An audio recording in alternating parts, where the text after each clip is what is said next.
Oh, hello. Hi, everybody, and welcome. This is the Apostate Prophet. Hope everybody's having a fantastic little day.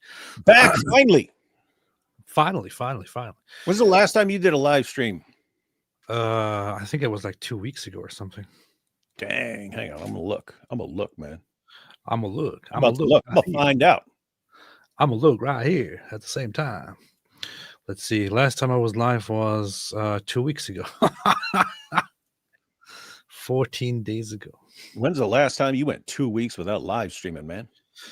That was a long time ago. People aren't even going to remember. People aren't even going to remember your live streams from so long ago. They'll be like, who's this new guy live streaming? Wait a minute. What? The last live stream was... Oh, okay. No. Yes. That was September 6th? What the hell? That's messed up. We're talking about ignorant Muslim philosopher leaves debate in frustration. Paul Williams? That seems like it was 6 months ago that we talked about Paul Williams rage quitting. It probably was. Anyway, but here I am. I'm back, man. Like bell-bottom jeans, ladies and gentlemen. Yes. Like platform shoes. He's back. How's everybody doing? Yes, who's is this a rerun, says Miss Vicky? Yes, it is completely. It's totally a rerun. Yeah. Yep. It's a rerun from the future. We went to the future and then we brought this back and played it. Missed you, AP. Merci too. Thank you. Welcome back, AP, said Sarah. Thank you, Sarah. Appreciate that. AP Shofar is beast. AP, why are you wearing a weird coat? It's not a coat, man. It's just a shirt. It's just a hip shirt, man. It's just a hip shirt. I don't know why I'm doing that. This isn't live. This is a Mossad psyop. You see, yeah, I'm actually traveling right now to do something for my Mossad handlers, and they did a fake live stream. So this is what you're watching right now. It's pretty easy now with all the technology. Everything's like AI generated. Yeah. Inspiring Minecraft says, "Wait a minute, who's the new guy streaming?" Inspiring Minecraft. Dude, want to be creepy as fast as AI is advancing, that like a couple years from now or something, or maybe even like next year, they'll just be able to program in everything we've ever said about any instance and then just make live streams about the latest topic, and it'll look like we're here talking and it won't be us. We'll just be chilling somewhere. Yes. A very likely thing that it's actually going to happen is actually AI clones of real people based on all the things that they said and all their information, and then you can just talk to an AI version of a certain person. For example, that might very well happen. It's actually foreseeable that that people miss a dead loved one, so they import the dead person and all their personality and all their history and everything into an AI robot, so that they can continue talking to that beloved dead person, but as an AI. So, and they're also advancing robots, so they'll make a robot that looks like your lost loved one. Yeah, and then it'll be full Stepford Wives situation. Alhamdulillah. Ayatollah Khamenei says, "Wow, AP, nice bowling shirt." Mike Winger said he really likes it. He stopped making fun of Mike Winger. Officer Tatum debated Dave Smith and Israel on Pierce. Please go on Tatum's show. I actually, so I don't know much about Brandon Tatum, but I actually connected with him at the event in Florida, the Turning Point USA event. The thing is, I completely forgot who connected us and how I connected with him. So, yeah, that happened.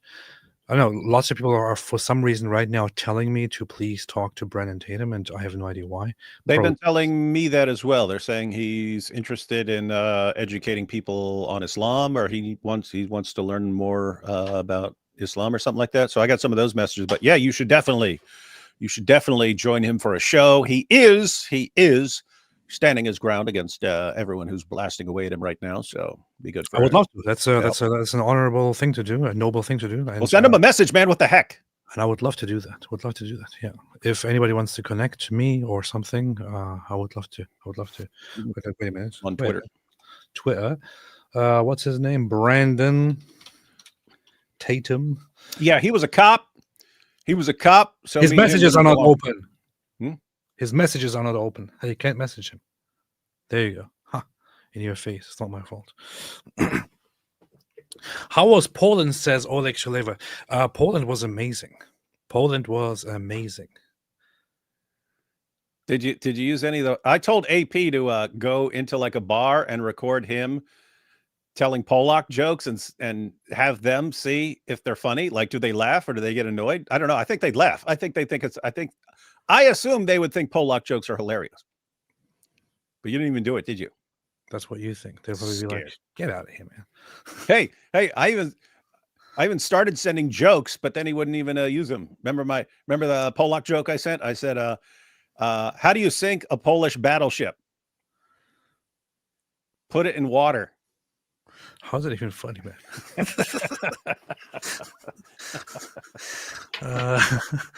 Yeah, so I went to Poland. It was fantastic. I loved it. I've always wanted to go to Poland. Did eventually go to Warsaw, and the plan was actually to go there and to while I am in Poland, also to travel to Krakow and go to Auschwitz and all that. But then I always overestimate the time that I have in places or underestimate the amount of time that things take. So when I was there, I figured this is way too much stuff to do. I can't do that right now. So I had to ditch the Auschwitz plan. But I did spend quite some time in Poland. You had one job. And hung out with the Visegrád guys, with Stefan and his friends, and recorded videos together in front of the statue of Jan III Sobieski, who was the hero who defeated the Turks and kicked them out. Anyone who defeats the Turks is a hero and a legend. Yes. And it was kind of nice walking around in Poland because, before that I was in London. So I had just come from London to Warsaw. You should have worn a shirt that says I'm a Turk, and they would all beat the crap out of you. I should have. That's what they do. The thing is, it's like the contrast is just so huge between London and Warsaw. It's like in London, you walk around and it's the whole thing is demographically messed up and changed and overrun, and it's Muslims everywhere and different groups of people everywhere. Not much to see of the native population, and then you go to Warsaw and things are completely different. It's like it's just Poles everywhere, and there is social trust. There are no high crime rates. There is no disorder. There is no trash everywhere. I don't know. I'm starting to sound kind of racist here, but it was very, very nice, A country full of Polacks is just bound to be great in every possible way. You heard it here, folks, from AP, the perfect Turkish judge of character and civilizations. It was very, very nice. Very, very nice. And I did think, to be fair, I don't like to sound, I don't like to talk much about demographics and race colors, but I did think in order for a Western city to stay stable, it should probably consist of at least 80% of the native population and should never go below that. So if white British people established a certain city historically, it should probably stay at least 80% white British and not go lower. Or maybe, different Europeans, but not go lower than that. It's just, I don't see how, you can see in Paris, you can see in London, the decline.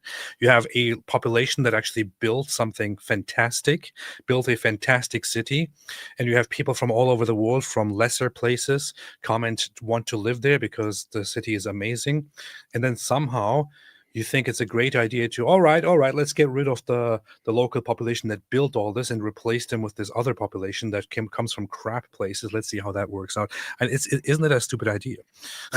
So AP, we heard it here, folks. AP went to Poland for a couple of days and came back the most racist person I've ever been live with, and he's spouting complete nonsense. He's saying 80% for a city to remain or continue, it needs to be 80% native population. Are you telling me that if 80% Chinese people moved to a city in Pakistan, it would be worse? That's a good point. Didn't think so.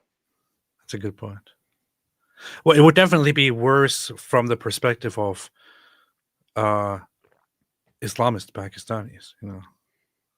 Yeah, because the Chinese people wouldn't be banging goats and stuff, and they'd be like, "What is Exactly. this? This makes no sense." Exactly. See? Huh. Yeah. All right, man. All right. Never change, AP. Never change. It's why we are fans. Thank you, Ash. Thank you, Ash. I know you sent me a message. I need to get back to you. We should do some live stuff together. Steph S became a YouTube member. Thank you very, very much for joining the club. I have been a little bit passive and a little bit messed up and a little bit unwilling to go live, also because of the whole thing. But it's not just me, so I don't want to talk about it very much. But the whole Charlie Kirk thing. I went live like 10 times, man. After that happened, I didn't really. I haven't really been in a. I don't know. It kind of. It hit me in a strange way. There are lots of people who are much closer to Charlie Kirk than I ever was, and so I can't put myself in a special position there. But for some reason, it just I have been in a really, really messed up mood since that happened, and have been less wanting or less willing to go live and talk about it. But I also did want to go live and talk about some of the things that people say, and today is one of those days that I want to go live and talk to some of the accusations and allegations and nonsensical theories that people spread about Charlie Kirk and all that. So yeah, that's what we want to do today. That's what we want to do today, man. That's what we want to do today. It's hitting us all. It is. Let's say AP was in Germany earlier this year. This is true. So it might have to do with Germany. Am I the only one who sees AP's chair shaking? No, you're not the only one, because I'm shaking my leg the whole time. That's how I cope with things. AP has gone full Dominik, and that was a fantastic. That meeting that guy was awesome. Who the heck is Dominik? What? The Polish politician, man. Oh, the Polish politician Dominik Tarczyński. Tarczyński. Wait, was that the video with Visegrád? Because I didn't see it. Yeah. I just saw that it existed. It's fantastic talking to him, and people usually know him for one clip, which is the one that I'm going to put on the screen right now because it's just so beautiful.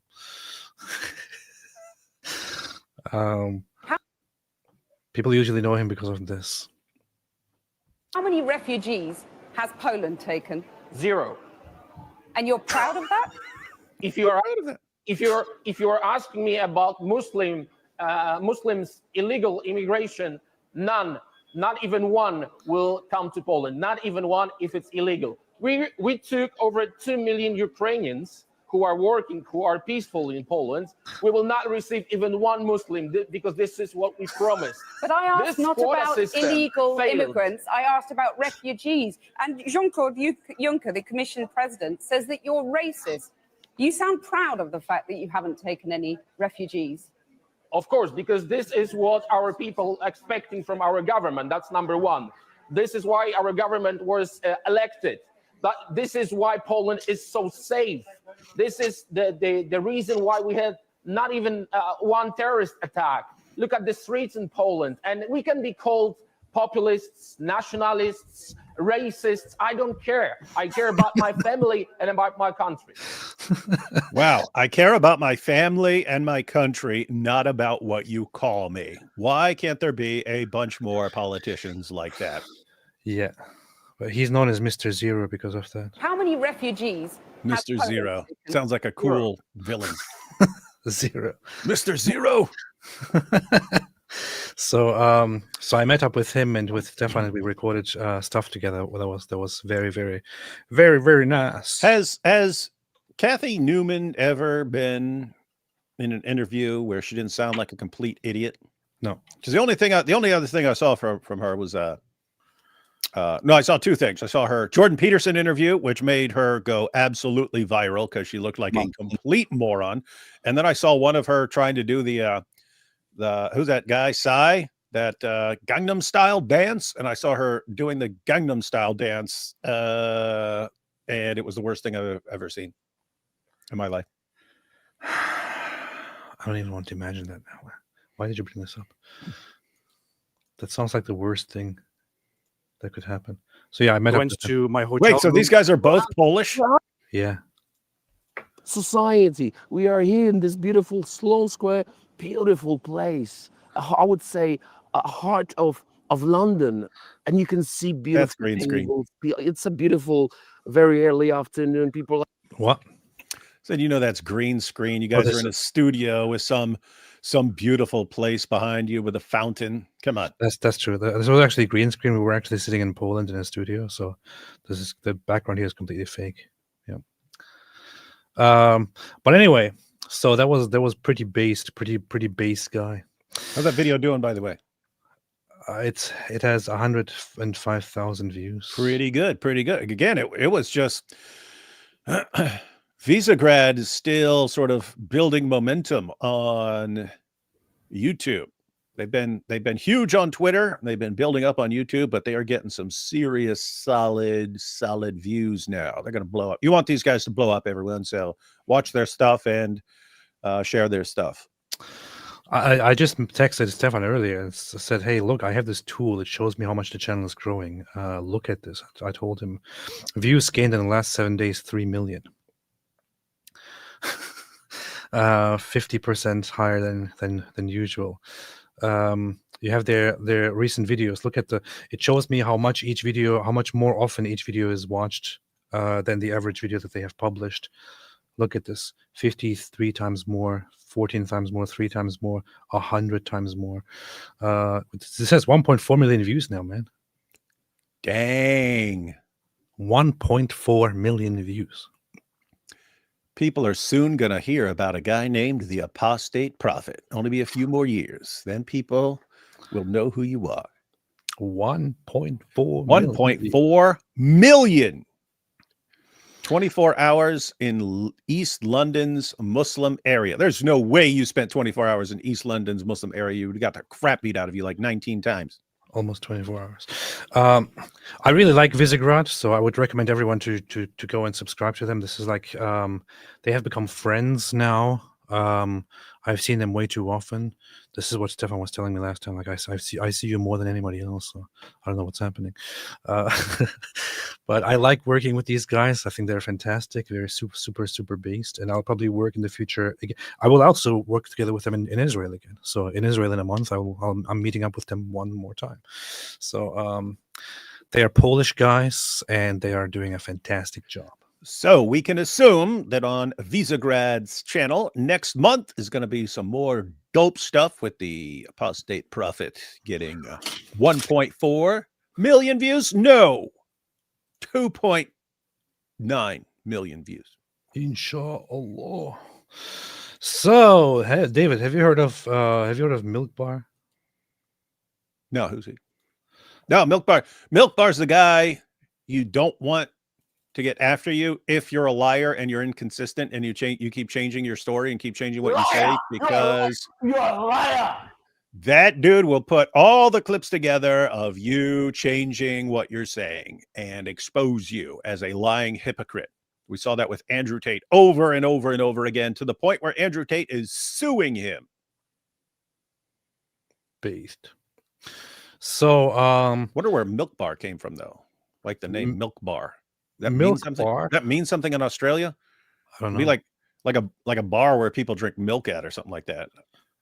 Doesn't make any sense. It reminds me of A Clockwork Orange. I don't know if it has anything to do with it. But Milkbar, Nathan Livingstone, has a fantastic Twitter page and also YouTube channel where he puts some investigative stuff together, and he just put together a video going through claims made by certain people like Candace Owens, Ian Carrot, and others, and then combined it with an interview which just came out, which I would recommend everyone to watch, which I will watch as well, which is on Alex Clark's channel. So Alex Clark is a quite influential Turning Point USA member and has been for the longest time. And she sat together with one of Charlie Kirk's best friends, Andrew Colvett, who is also executive producer of the Charlie Kirk show to ask him some questions about Charlie Kirk and also address certain things that people have recently claimed about Charlie Kirk. And he sat down to give proper answers. Hang on. So I have not seen this. I have not seen this, but I saw this was like last week, wasn't it? When I think she tweeted that she'd be interviewing people to respond to, and it was just a list of all of the things that everyone had heard from Candace Owens. Mm-hmm. It was like that there's $150 million to expose Tucker Carlson bounty, and there's this and there's that. So they actually, but she said we'll be covering that in interviews, like plural, like it's going to be an ongoing thing going through them. So what'd they cover? What'd they cover here, man? What'd they cover? They cover lots of stuff. Lots of stuff. Billy said, your title says Ian Carrot. Yeah, so. Thank you. Yeah, it's Ian Carrot. Hang on. Ayatollah Khamenei AP was late to the rapture. This is true. Jingoistic Pig said Josh Hammer has been going on shows talking about Charlie and disputing the woke right, lying about his friend. Should send a DM and get him on a stream. I should. He actually interviewed me before the first event happened with Turning Point USA. I should interview him as well. I should have him on here. If I had him on a stream with me at any point, I think people would be making Hammer jokes, and that would be very rude. Well, he's the guy who's so Josh Hammer is the real name of the guy who is MC Hammer. So that's who he is. Inspiring Minecraft. Wait a minute, who's the new guy streaming? Dr. Dr. Bales. I'm not sure if this is Dr. Bales. Could be anything. It's been the lamest rapture ever. Hi AP and David Wood. I know it's kind of messed up. Daniel R. Constantine hugging and kissing. I saw Constant in London, and I said to him, "Hey, what's up, man?" And he said, "Hey, how you doing? You are definitely on our radar," he said. And I was like, "What does that mean?" He said, "Well, you're on our radar. I mean, we are definitely we are we are following you and all that, and at some point we might do something together." And he said, "Sorry that we haven't done anything together yet. We haven't had you on yet." And I was like, "It's okay. You don't want to be killed by Muslims, right?" He said, "Well, yeah, that's part of the consideration," he said. So it was a good conversation. Ayatollah Khamenei. They've been having some good stuff, man. They've been having some good interviews. Yeah. AP, you didn't get raptured because you're a cat human, you see. This is true. Mike Winger at home. I heard Charlie Kirk was secretly converting to Islam and his wife was a devout Palestinian, and that's why Mossad faked his death. This is true. Paula Lungaro, good to see you two back together. I've been dealing with depression and you two make things all better. God bless the both of you. Thank you so much, Paula. That's what we do. Hey, my wife's not back from her Bible study. I have to put my son to bed real quick. Be back in like 4 or 5 minutes. Okay, all right. Do it. Inspiring Minecraft says a Turkish dude, a German dude, and a Polish dude walked into a bar. Oh, never mind. It was just AP. Nice. Somebody on the internet says, honestly disappointed. I thought you were an atheist debate bro, and now you're a Christian involved in Republican American politics, which has got to be closest to the opposite of Christian value. For first off, I appreciate the super chat. So I'm not sure why you're expressing your disappointment with the $10 super chat. However, here is the thing. Honestly disappointed. Okay. I thought you were an atheist debate bro. I'm not an atheist debate bro. In fact, for most of the time that I was online, that I've had an online persona, I have not ever been really an atheist debate bro. I mostly established my online presence because I have been against Islam and very outspoken about it. So that was the main thing. I'm an ex-Muslim and I want to tell people about Islam. So I'm not sure how you got the idea that I'm an atheist debate bro. I mean, I had a few debates from an atheist perspective in the past, but those were exceptions, and those were a tiny minority of everything that I did. And those are also far in the past now. I'm a Christian. I'm a Christian today. See? So you might have missed something here. I'm a Christian today. I'm no longer an atheist. You are a Christian. I'm not sure why you put Christian in those marks. Involved in American Republican politics, which has got to be the closest to the opposite of Christian values. This is just complete nonsense. That doesn't make any sense. if you have two parties in America, which are the Democratic Party and the Republican Party, and you want to point out and you want to point at the one that is closest to Christian values, it most definitely is the Republican Party and not the Democratic Party. If you're going to claim that the Republican Party is distant from Christianity compared to the other party, you're lying, right? It's just stupid, bad rhetoric. You might think that if you have a poor understanding of Christianity, and you might think, oh, Christianity is all about being nice and accepting everybody and loving each other and loving each other even further than just loving each other. That's not what Christianity is about. So Christianity is has much deeper values than just all that. But I'm also not really involved in Republican American politics. I'm only recently kind of being involved in some of the political circles. I, for the most time, haven't been, and I don't think I'm ever going to be a politician or anything. So, yeah. But thanks for the $10. DR Bale's German pushing into Poland, not the way of Al-Zud. It's actually worse. I'm a Turkish person going into Poland. Ash Mays, AP, we still haven't had our cat human Mubahala, and what would St. John Chrysostom say about the shofar blowing? Just kidding, pretty epic. Good to see you live. Thank you. Do you like my shofar?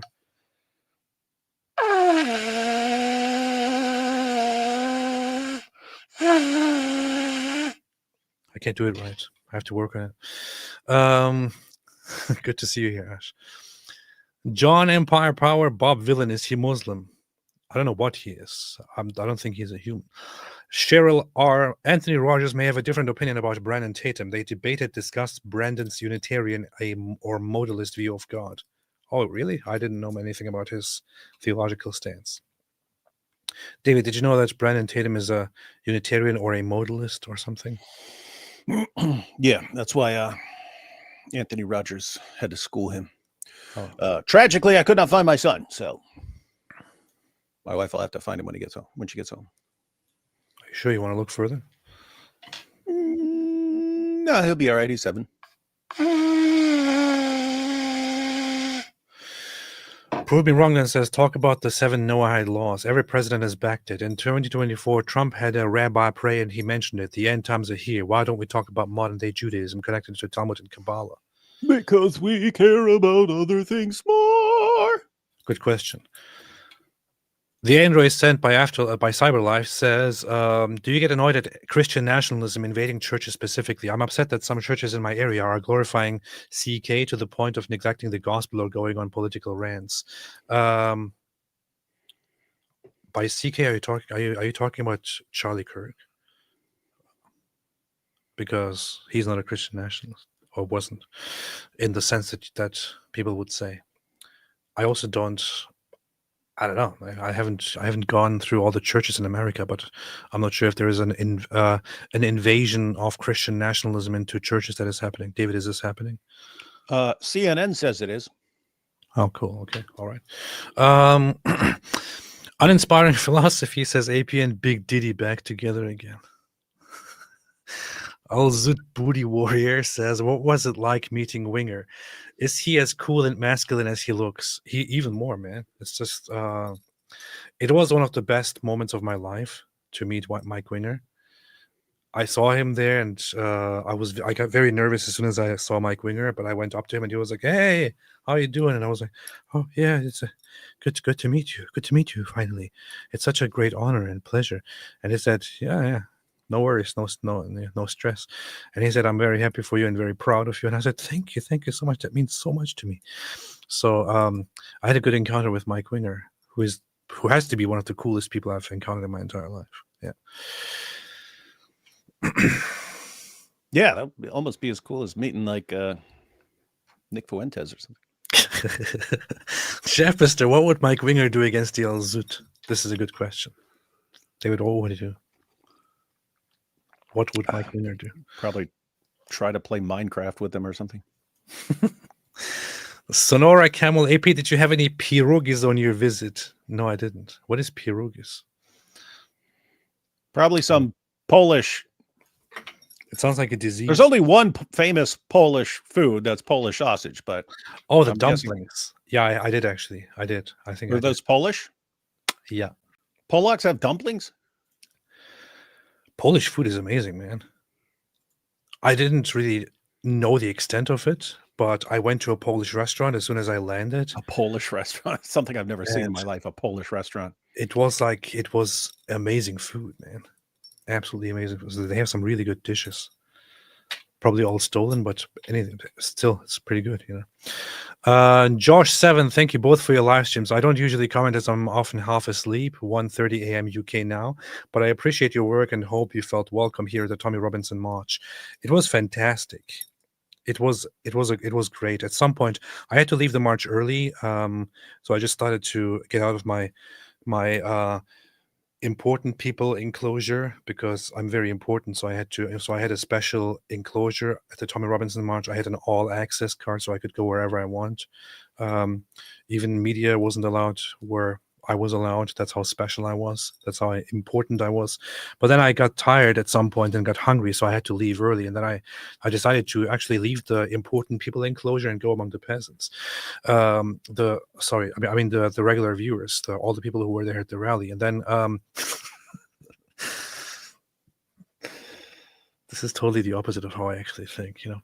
But no, I started walking among the people.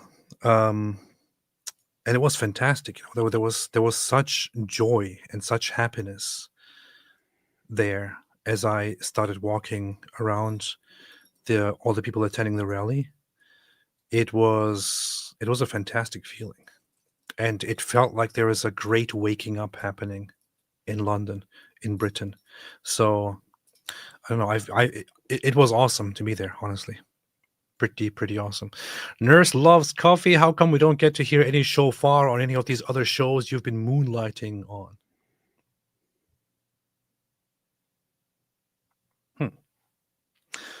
They might not be cool enough or something, I think. I would say. Anyway, Katheist says, what do you say about Destiny refusing to condemn Charlie Kirk? Wait, he refused to condemn Charlie Kirk? No, probably refused to condemn the killing of Charlie. Okay. Well, that would make more sense, yeah. Well, I actually unfollowed Destiny a while ago. Although I had I had some tolerance and some love for how he was a long time ago.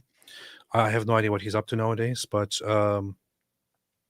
something really went wrong with him. At some point, he started going massively downhill, and just becoming completely wicked and messed up in things that he says. So I don't know what he said and did not say, but he's one of the people that I don't want to hear anything about nowadays. Very, very much an animal, you know. So anyway, David, you want to have a look at this stuff here? I first want to look at the 1 second. I'm telling my wife that she needs to find our son. Cool. I first want to look at this clip here, put together by Nathan Milkbar. And then I want to look at the actual whole video context, because Andrew is a good guy. I know him, and this is an important conversation. Alhamdulillah. Let's see. You were the closest to him. You knew him the best. You were the closest to him. You knew him the best. I'm just so sick of some of the misconceptions and things that people are saying online. And I just was like, you're the person to just let's get the truth out there. Charlie was definitely on the brink of changing some of his perspectives. And I can tell you factually, Charlie was praying the rosary. Charlie was going to mass. He was speaking about Mary. And typically when those steps start taking place, you stop referring to yourself, as I did, as a Judeo-Christian. Now, I just want to take a second here and say, what the hell does that have to do with the conclusion that? Well, obviously, dude, you don't know how their minds work. The conspiracy theorists. All you have to do is come up with anything. If you say Charlie was about to stop calling himself a Judeo-Christian, that's all you need to say the Jews killed him. That's all you need. So anything you can actually say. Judeo. Hey, The thing is, hang on. I just wanted to say very quickly, because I still see lots of people why you call them Judeo-Christian values? Why do you talk about Judeo-Christian? Guys, it's very simple, actually. And there's something very commonsensical about it. If you take a command like love your neighbor as yourself, that has been very important in Christianity, in the history of Christianity. But guess what? It's also in the Old Testament. So before Christians were ever saying it, Jews were saying it. And you take other things like believing that human beings are created in the image of God.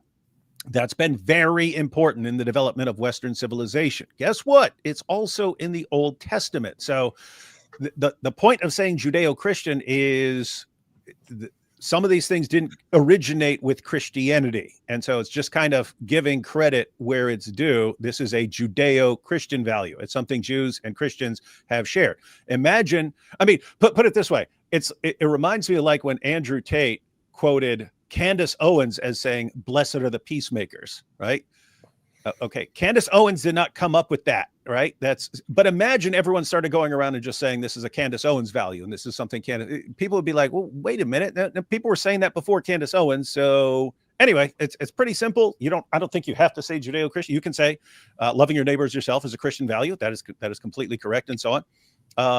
But I also don't have a problem saying Judeo-Christian because that's what it is. It's a Judeo value and a Christian value.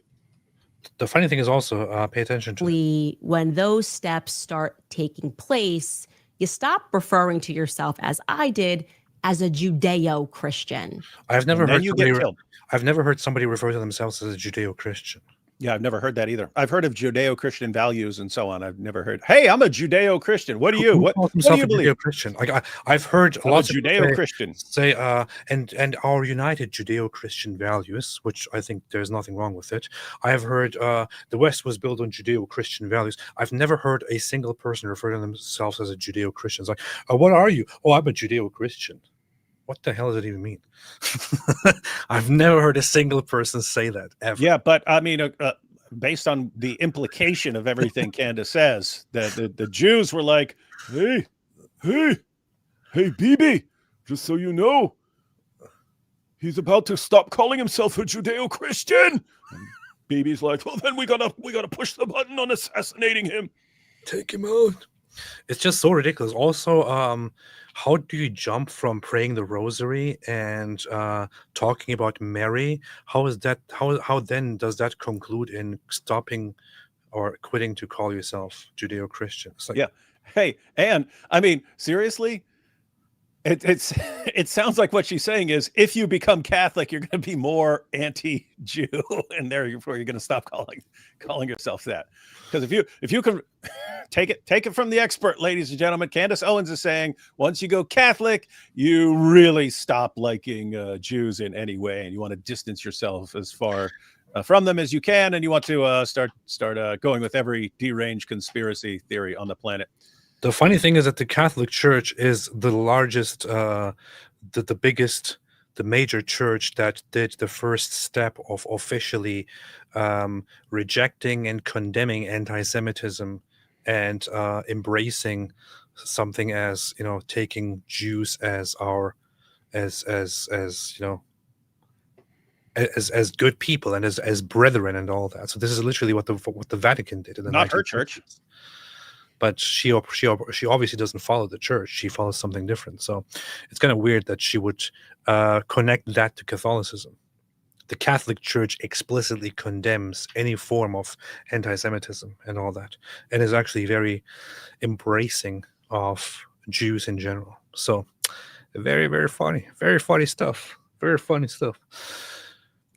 She's posted a photo of her and Charlie and the kids in mass before, and somebody in the comment section said, "Oh, are you guys converting?" And she said, "No, we just like attending sometimes." So she herself had said no. Yeah. Was he becoming Catholic? No, but he really loved Catholic mass. He had some really big theological hangups with that. You can go check the videos out, him debating with Michael Knowles, in good fun. I mean, they were dear friends, but they loved kind of debating the whole Protestant versus Catholic thing. The truth is that Charlie was under immense pressure.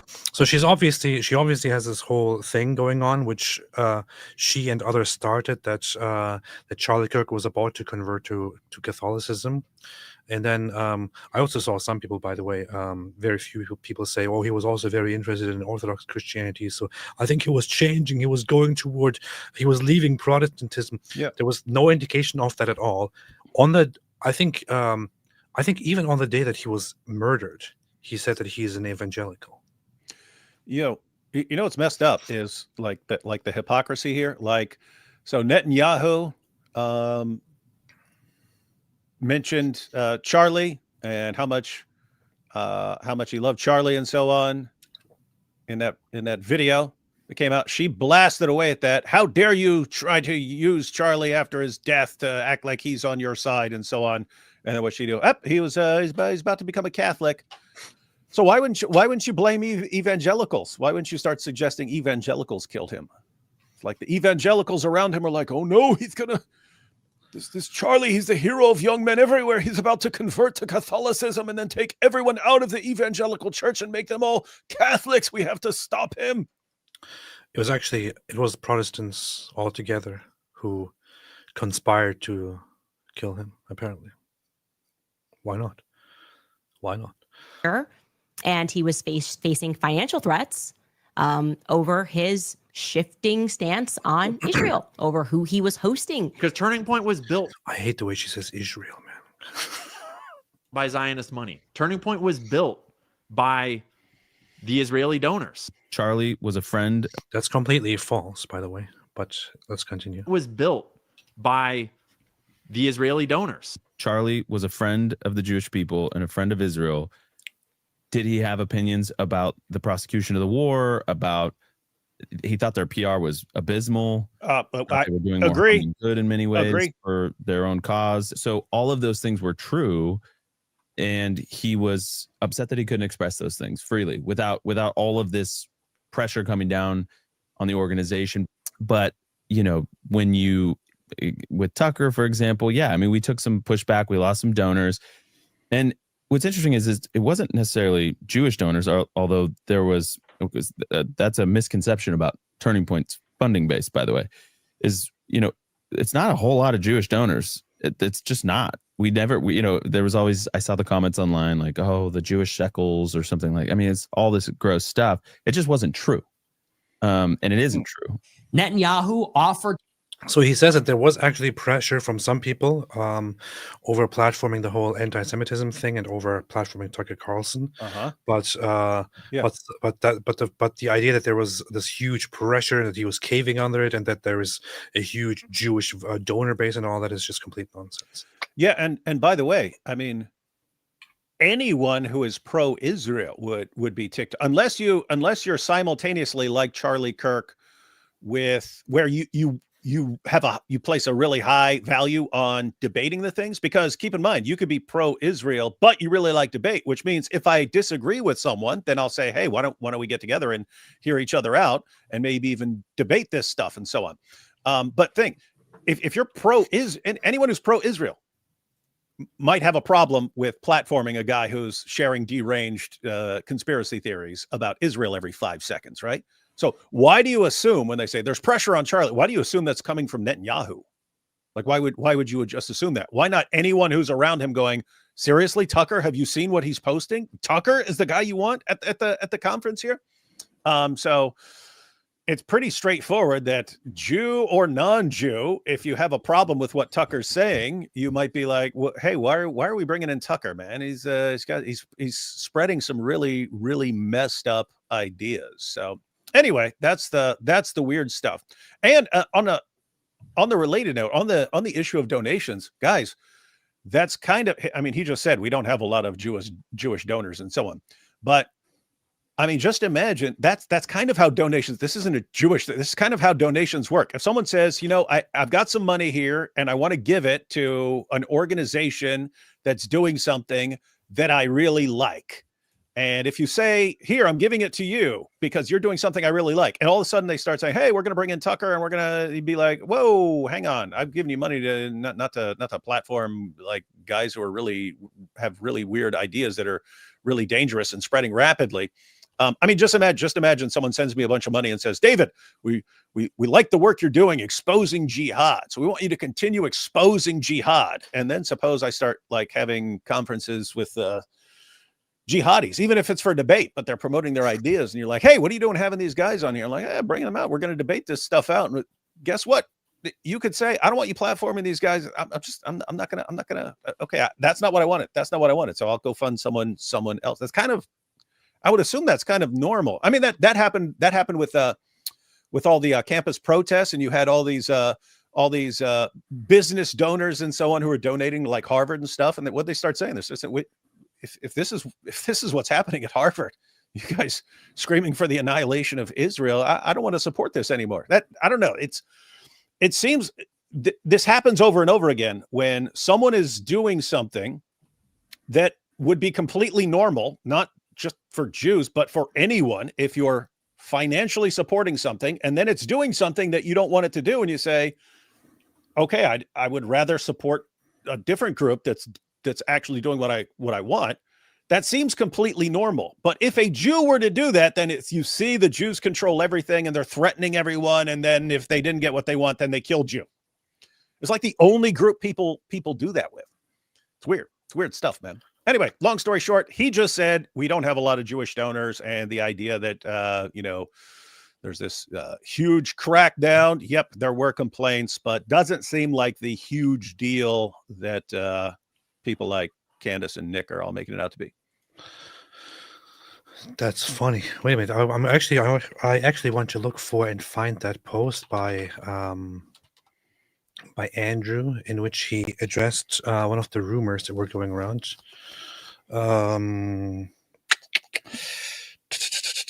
Pressure. What was it called? No, can't find it now. So he made one of those. He made a tweet a few days after the death of Charlie, and addressed the rumors and said that this is completely false. And he asked a lot of people about it, whether there was some weird pressure inside going on against Charlie Kirk and all that, and said that this is complete nonsense. Nobody can confirm that. Everybody has denied it. And then people started accusing him of being paid by the Jews and accepting the shekels and all that. So it is pretty messed up, It is pretty messed up what people do. Hey, Turning point, $150 million for one purpose and one purpose only. Wait, who did it? Like, I mean, it's all this gross stuff. It just wasn't true. And it isn't true. What?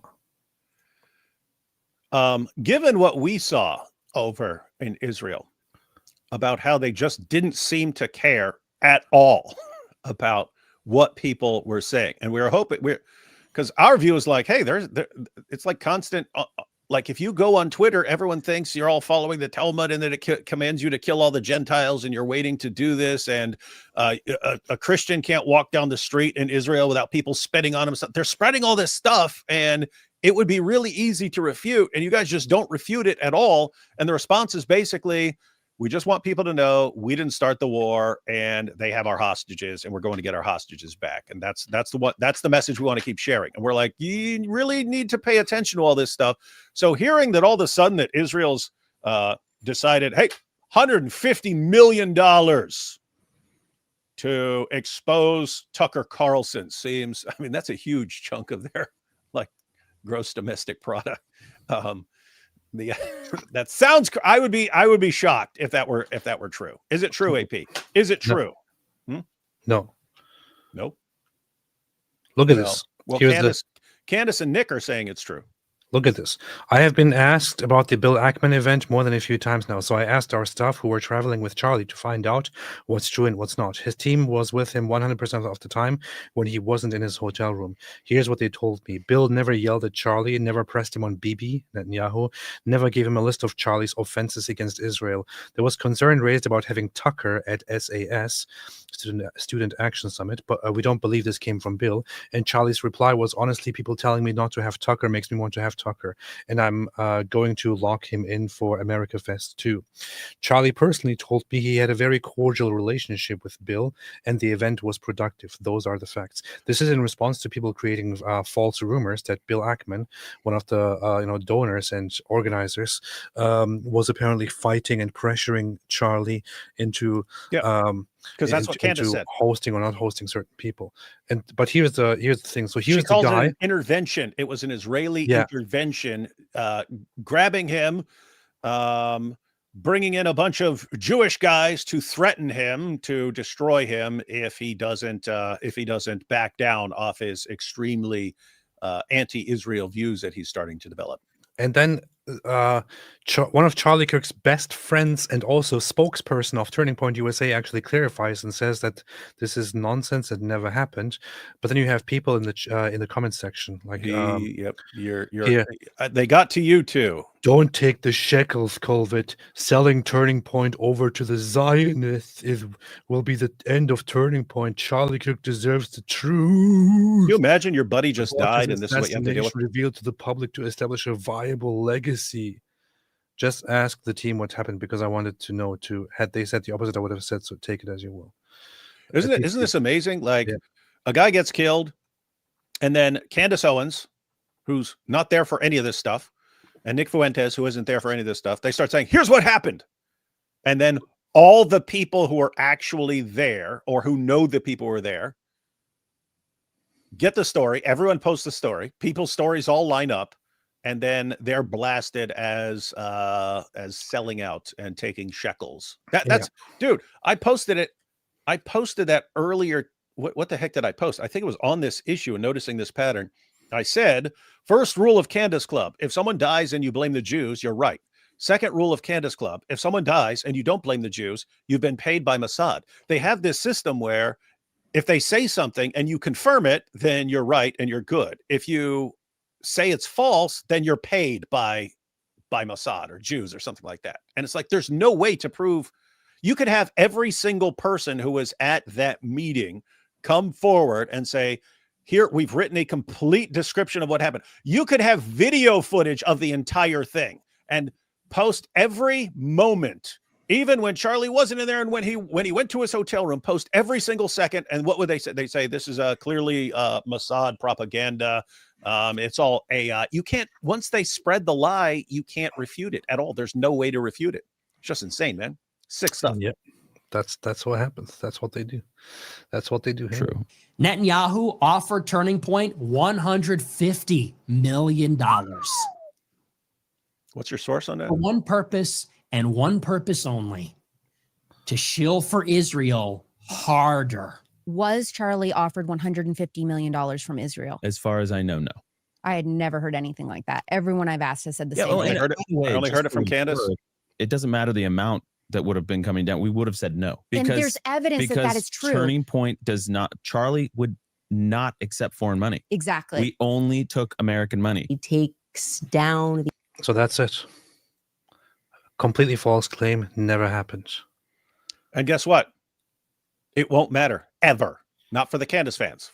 She could have said, I mean, here's what's amazing. She could have said, Netanyahu offered Charlie Kirk $100 trillion to destroy me, Candace Owens. And Netanyahu told Charlie, if you don't accept this $100 trillion, I'm going to kill you. Candace could say that, and her idiot fans would believe it. And there is nothing that could ever shake them away from that. Nothing. No amount of evidence. If you disagree with it, if you say that's ridiculous, $100 trillion, that's completely insane and idiotic. Her fans will go, no, you're just being paid by Israel to deny the truth. This is crazy, man. These are bad. These. Adam McGrath says, APN Dr. Wood, how much does it cost to ask you guys a question? $50,000. $150 million only in shekels. So that's about 450 million shekels. There you go. American money. He takes down.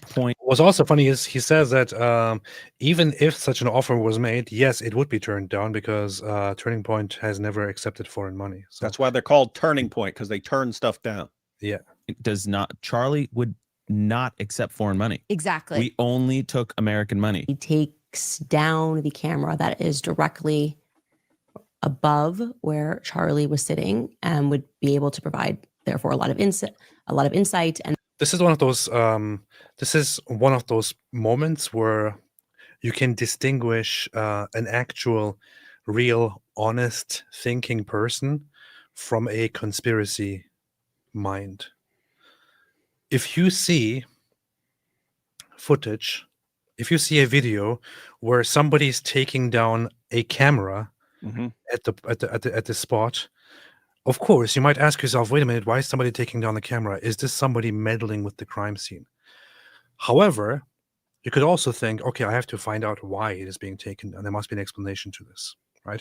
If you go the direction of, I have to find out why they are doing this, there must be an explanation to this, let me see what I can find out, and then you actually ask around and wait for an explanation, and you evaluate those explanations, that means you probably have a healthy, functioning, okay mind that actually is after the facts and after the truth. If, however, you see footage of somebody taking down cameras and you're like, oh, they're taking down cameras? This must be because they're hiding something, because there's something else going on here. Then you have a slightly dysfunctional, conspiracy-minded brain, and you shouldn't be trusted as a source of information. And that's exactly what Candace Owens is.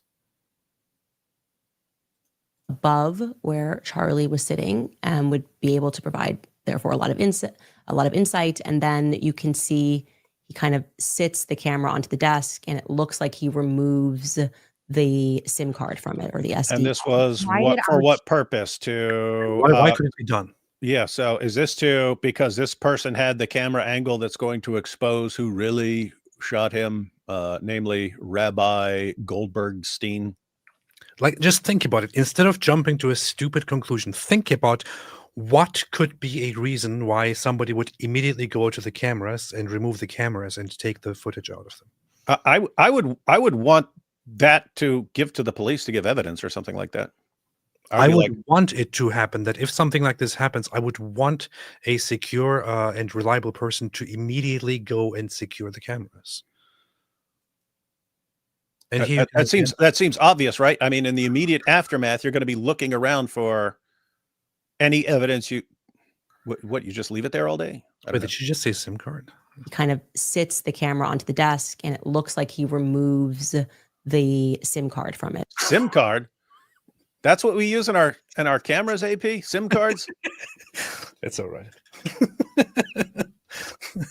She doesn't know anything. Or the Well, who are you going to believe, everyone? Us or the world's leading investigator?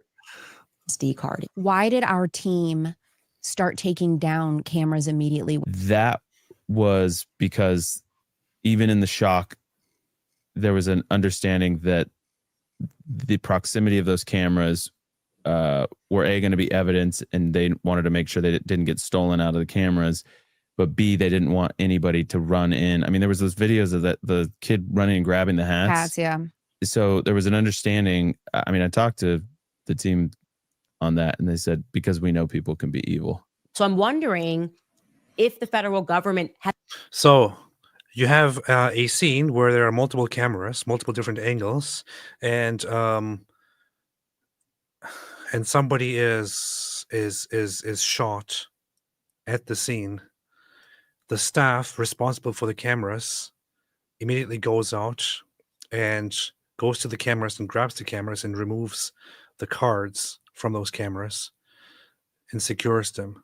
Later on, those are handed over to the police. This is done completely for the purpose of actually protecting the footage.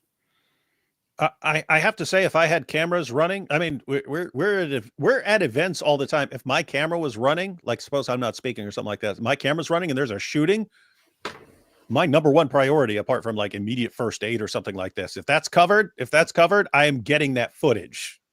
That's like rule number one. Matter of fact, when we used to go to places like Dearborn and so on, I had a set of rules for anyone who was going along with us, who was going to be bringing a camera or something like that. And I said, it was 3 steps. 1, check the dot, right? Because we have thought we were recording before, and we didn't check the red dot, and we actually thought we were recording when we weren't recording. That's happened various times. Check the dot, get the shot, guard the shot, right? And it's because if something's happening, you want to check the dot to make sure you're recording. 2, you want to make sure if something's going down, someone's getting beat up, you need to be recording that, because that could be your only evidence if police, if say you did something you didn't do. And then guard the shot, meaning if people turn and see you got a camera and you have to ball up on the ground with the camera underneath you to protect that footage, you cannot let anyone else get that footage, because that is your only evidence. And so if you have to be balled up on the ground with people stomping on you, do not let that go, because they're going to change the story real quick, like if you can't prove what happened with video. So the idea that this is some great mystery, oh my goodness, there are people going and getting the SD cards, or SIM cards, as we've been corrected on. There are people going and getting the SIM cards out of the cameras. You see, it must be the Jews or the federal government trying to cover up what really happened. This woman is nuts, man. Hey, what's going on in Denmark, man? In Denmark. Nothing's going on in Denmark. Nothing has ever gone on in Denmark, ever. Denmark links drones at Copenhagen airport to hybrid attacks across Europe. Drones close to a Denmark airport for a 2nd time in a week. Denmark. There's something weird going on in Denmark. Whatever. Has explored the possibility that somebody could have been under Charlie and done that. Look at this stupidity. Yeah. Look at this stupidity. They said, because we know people can be. Hang on. That is. She was. I thought people were making fun of her for saying that. I thought people were making that up just to mock. She actually said someone underneath. He is surrounded by people, and she thinks there's a gunman underneath him. You know people can be evil. So I'm wondering if the federal government has explored the possibility that somebody could have been under Charlie and done that, while everyone's looking around and thinking that a shot went off from here. If that was just maybe like decoy number 2, and actually Charlie was shot from beneath him, maybe everyone's looking up when we should be looking below. Right? You don't think it would sound different? What I would expect is if I was a federal agent on the scene, if I was somebody on the scene, or involved in the investigation, and Candace Owens came up to me and said, "Hey, I'm wondering, have you guys ever considered the possibility that there was somebody under Charlie who actually took the shot and not somebody in the distance?" I would probably tell her, "Oh no, we never thought about that, because we are all stupid. How about you come and do the job for us?" That's probably how I would react to her. This is just, this is a retarded woman. That's extremely idiotic. That's the dumbest thing ever. I have to point out, if there's a lone gunshot that rings out, it's hard to tell where it came from, but you can tell which side of you it's on. Like I heard this from he was a Vietnam sniper, and I was asking him about the 1 shot, 1 kill thing that I saw in a movie and stuff. And he said, yeah, if you fire 1 shot, he goes, and people aren't expecting it, they don't know what's going on. You fire 1 shot, then all of a sudden they start looking around.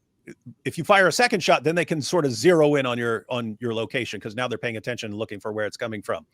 But the idea that these people are all gathered around Charlie, a shot comes from right beneath him and shoots him, and they all think it's behind them, is so, I don't know what to, like, how does she's anyone insane. She's insane. She's stupid. She's mentally retarded. And I think she really needs to just take a step back, delete her channel, put an end to her show. She's now getting sued brutally by the Macrons. I have never rooted for French people ever in any situation. But if she actually continues with it, she said she will not ask for the case to be dismissed. She then asked for it to be dismissed. She said she will not she will not settle or something like that. She will probably ask for that as well. If she actually goes through with that lawsuit, she will be crushed brutally. She will be crushed brutally. And I wonder if her dumb husband actually sits there and thinks, yeah, it's all right, just get sued. We have we have unlimited amounts of money. We'll just pay. We'll just pay for the defamation, for whatever you say. We'll just pay it all. It's all right. Just talk trash. Keep talking trash. It's all right. We'll pay all of it. We have endless money. I don't know what's happening there behind the scenes, but she just needs to stop, man. Yeah, it is. I've said this before. It's something where people are under the authority of another organization. They can kind of keep the crazy controlled to an extent because their job depends on it. And then once they go out on their own with limitless cash behind them, then they can say what they want. And then you find out how crazy it goes. But then you've also got her fans. If you look when she posts something, we used to talk about this with Andrew Tate. Like, you manipulate your fans, but they control you in return because their reactions tell you what you can get away with and how you need to act and respond. If you look, she'll say like the dumbest, most insane thing anyone has ever said, and what do her fans say? Oh, see, you're Charlie's only true friend, Candace, because you're the only one doing this. You're a hero. The more insane she sounds, the more they praise her as a hero. And she's sitting here, hey, maybe Bibi Netanyahu was hiding under the ground in front of Charlie, and he shot him from underground. Why aren't they investigating that? What a freaking lunatic, man. Erica, have full confidence that we got the shooter, the right shooter? I think so. And I also think, I think we're waiting to see if there's more details that will follow. That makes sense. Who knew in advance? Who radicalized them? Was there a funding network? All of that stuff, I think, is fair and open-ended questions that we can keep asking. Also, was anyone else involved? Yeah, I'm very aware that there are other theories of the case. There's a pretty high level of confidence that. So Igor says, I'm telling you, this is all a government setup. This is, I for some reason, I don't know, maybe it's because I haven't live streamed for a while, but today I have a very, very low tolerance level for stupidity. You know what I'm going to do, Igor? Just for this comment here, I'm going to ban you forever from this channel. Good. In fact, anybody who in this chat, who from this point on, be careful, even if you're joking, and I don't see that you're joking, from this point on actually says, oh, Candace has a point.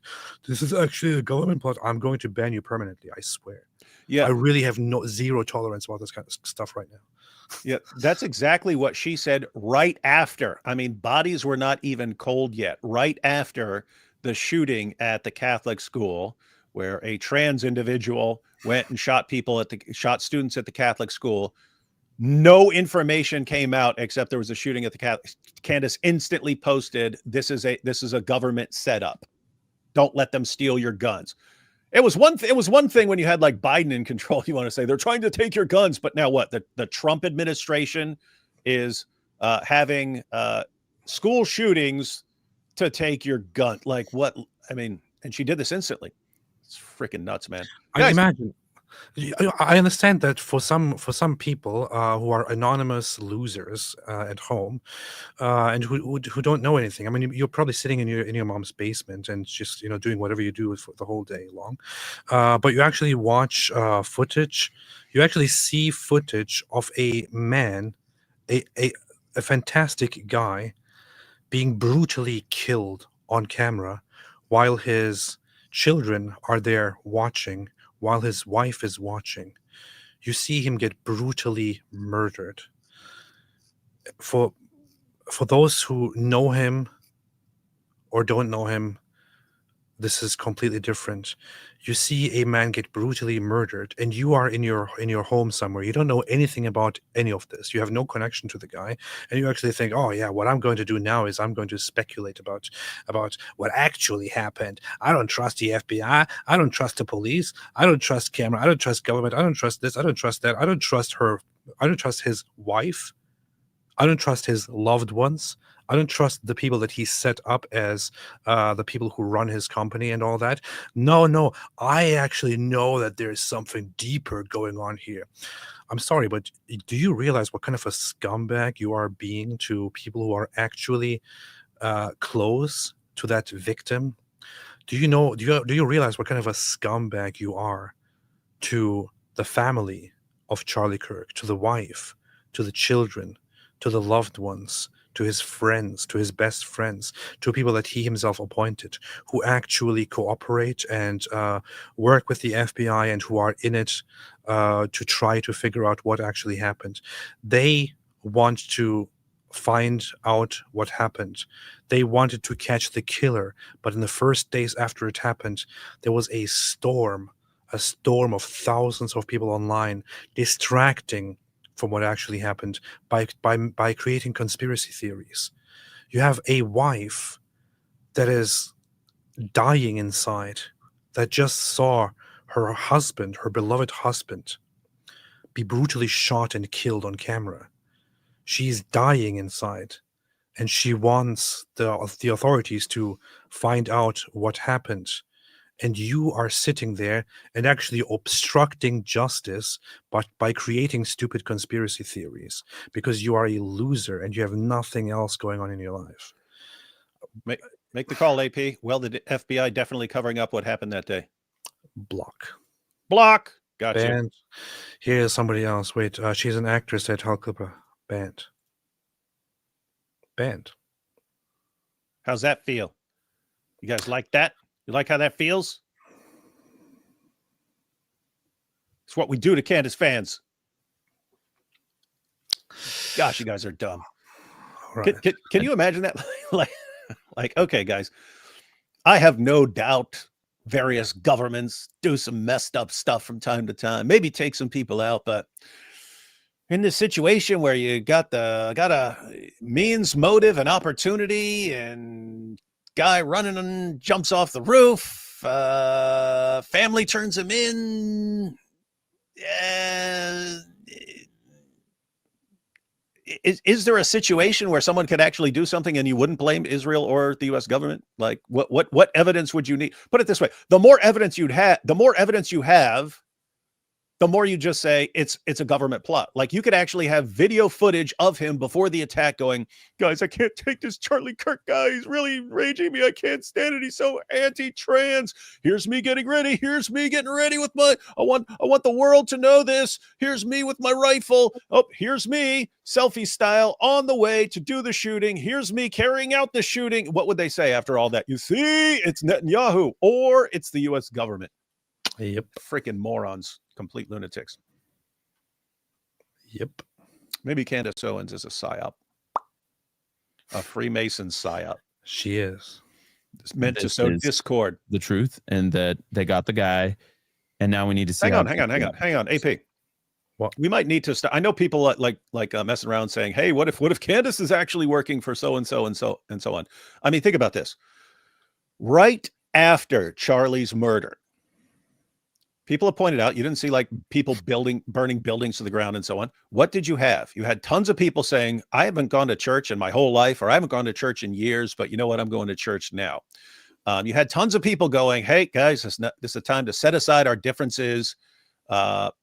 We need to work together in fixing all the things that are wrong with this country. You had tons of people who were shocked at how many people were online celebrating Charlie Kirk's death, laughing about it, mocking it, and so on. And a bunch of people were like, you know what? This is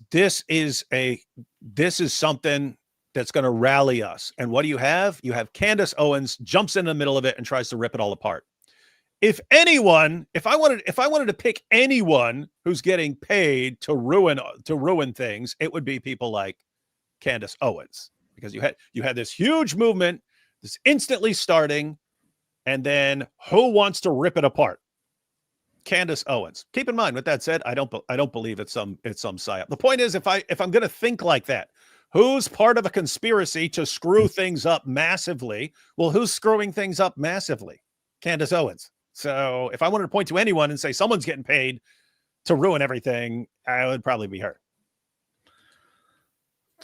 Now, Yasmin Mazawi, you are now Tucker is promoting his new series, which is questioning 9/11. Oh, perfect timing. For 24 years now, politicians, the media, intel agencies in this country and abroad have all demanded that you believe the official story about 9/11. And here's what it is. They tell you a group of al-Qaeda affiliated terrorists, many of whom were known to U.S. intel services, somehow managed to evade capture for years as they planned the most significant and elaborate terror attack in human history. Yes, that's actually what happened. I'm sorry. I know it's very cool to be like, oh no, I don't accept the official narrative. It was how can you be stupid enough to believe what they say? Are you stupid or something? Yeah, that's actually what happened. Hey, you know it's extremely screwed up. You know what's funny? It's actually counterculture right now. Now it is counterculture to actually defend the actual real narrative. It is now officially the unpopular position to defend the actual narrative, which is actually proven right. It is now the popular thing to go with all these stupid conspiracy theories. And here's Greg saying apostate thinks weapons of mass destruction were in Iraq. First off, what the hell does this have to do with what we just talked about?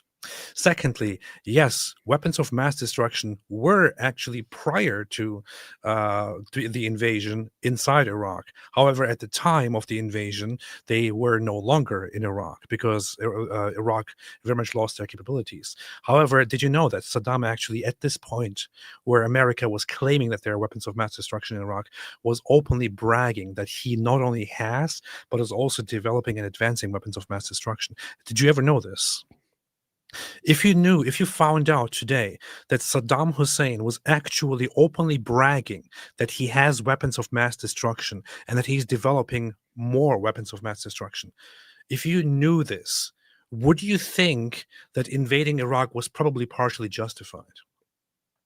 Because who else would be more reliable in terms of whether there are weapons of mass destruction inside Iran or not than the leader of Iraq or not, than the leader of Iraq?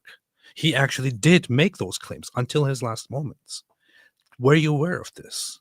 Or did you only become aware of this whole narrative later on when it became popular to say America made up a story about weapons of mass destruction, but it was never there, then they invaded it? Saddam Hussein openly bragged about it until Iraq was invaded.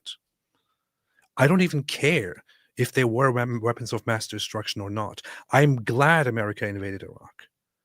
I'm happy that America invaded Iraq. Because if you're going to go out there and brag about this, and brag about having weapons of mass destruction, considering also that Saddam Hussein actually carried out genocides against his own civilian population with weapons of mass destruction in the past, such as against the Kurdish people, if you're going to brag about this kind of stuff, you deserve to be invaded and stopped. So I'm glad the invasion of Iraq happened. I'm really, really glad about it. Yeah. What? Hey, you know what's messed up? What? This was posted yesterday, right? Yeah. So this was posted on September 23rd. If Tucker has his series on 9/11 being an inside job, when should this have been posted? On 9/11. He actually delayed it because Charlie just got shot.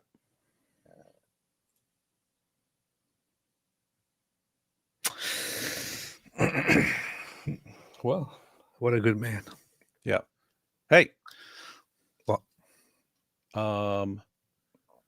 So the CIA was behind 9/11. Haven't seen it. Didn't know this existed, but I'm assuming Mossad's involved and Jews are involved and Israel's involved too. But Candace Owens and Tucker Carlson. It's like, you ever seen the John Wick movies, AP? No, I don't watch children's movies. Here's what's really, I mean, they're they're good movies. That's why they did so well. But the idea is basically there's like an assassin every block. There's all day long you're just walking by assassins. There's assassins at the grocery store. There's assassins here. There's like this huge culture of assassins, and it's like there's a scene where John he's in a park, and it turns out hundreds of people, everyone in the park is an assassin, and so on. Then he starts walking away. Everyone he goes past is actually an assassin. There's just assassins, and it's like, okay, how many people are getting assassinated in the world that there needs to be like hundreds of thousands of assassins everywhere in this underground assassin culture and so on? Anyway, so that's the silly part of it. But based on what these guys believe, that's actually what it is. Like there's just assassins everywhere working for all the governments and working for all the agencies, just assassinating people left and right and assassinating everyone who's getting out of line. And Tucker and Candace are the one who are exposing all these assassins in all these powerful places. They're exposing all the Israeli assassins. They're exposing all the CIA assassins. They're exposing how all these governments are doing all this stuff, and they have all these assassins working for them 24/7, assassinating people. And yet Tucker and Candace are just freely exposing all this stuff on every platform on the planet. Isn't that weird? They don't even have to go on Rumble. They're just posting this stuff on YouTube, and that's funny. But nobody wants to hear about some weird movie that is in some unrealistic world where apparently assassins go around and have superhero powers, and some guy goes against 100 people and never gets shot and doesn't die and all that. What's next? Are you going to talk about the Avengers? Are you going to talk about Mr. Captain America something? When are we talking about Wonder Woman? What about Spider-Man? What about the latest Superman? Are you going to say that this is basically just like Superman?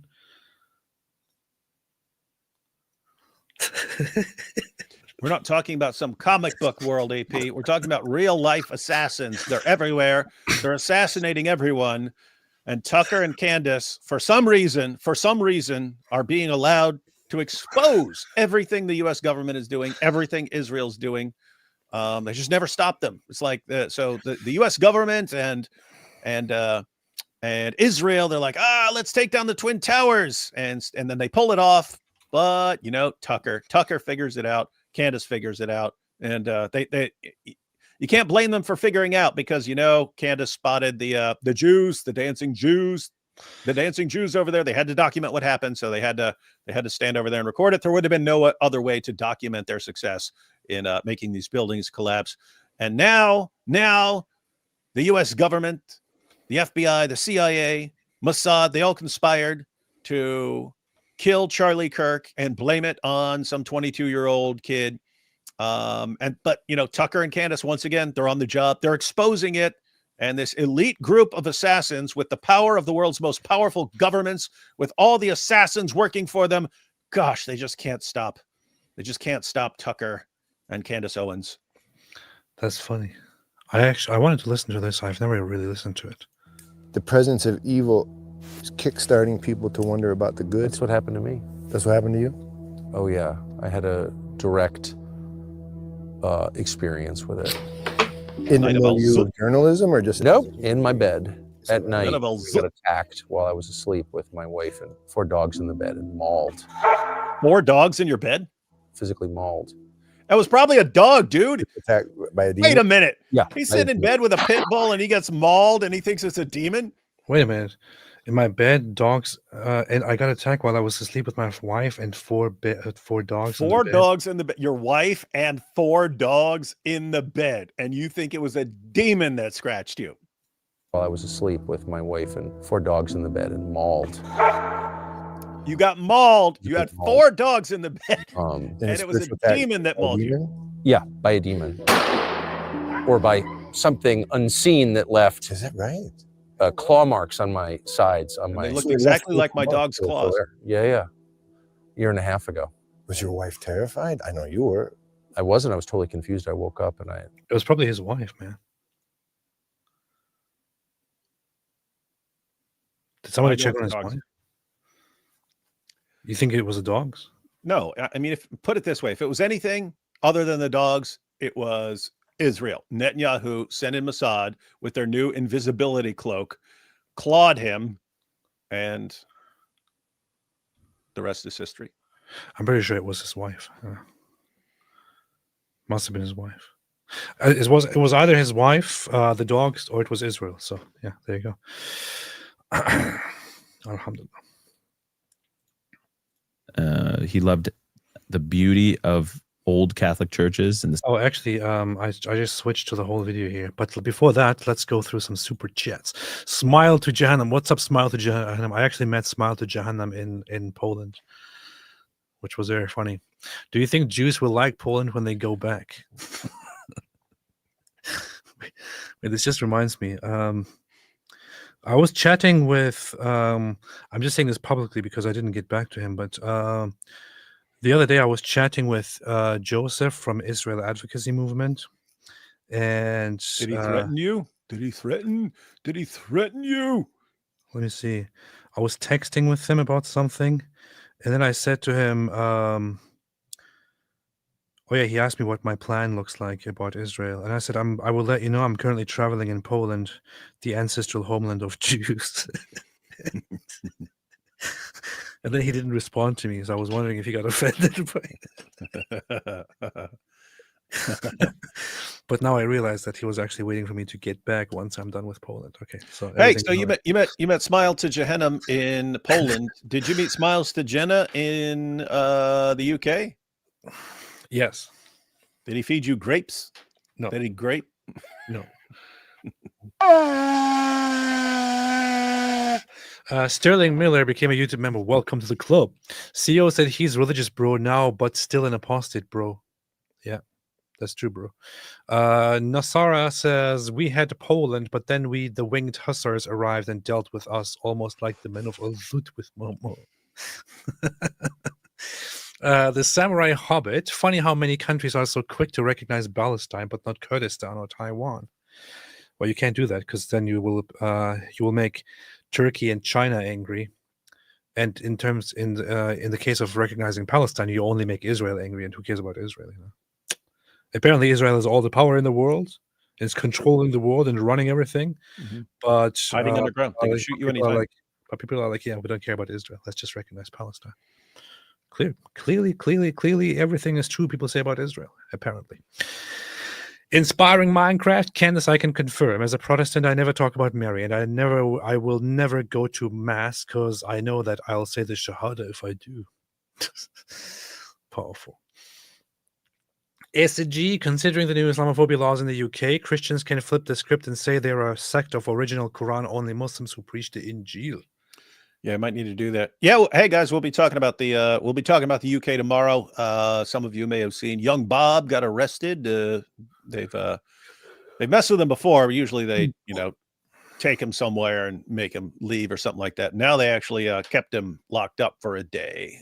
So anyway, we're gonna have young Bob with us tomorrow, and we'll be asking him about some of the stuff that happened, but we'll also be talking about the new Islamophobia definition that they're working on and some of the other stuff. Nice. Just very quickly.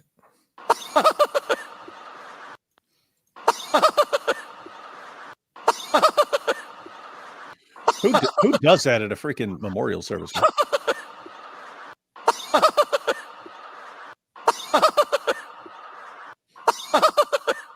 I gotta go grab some.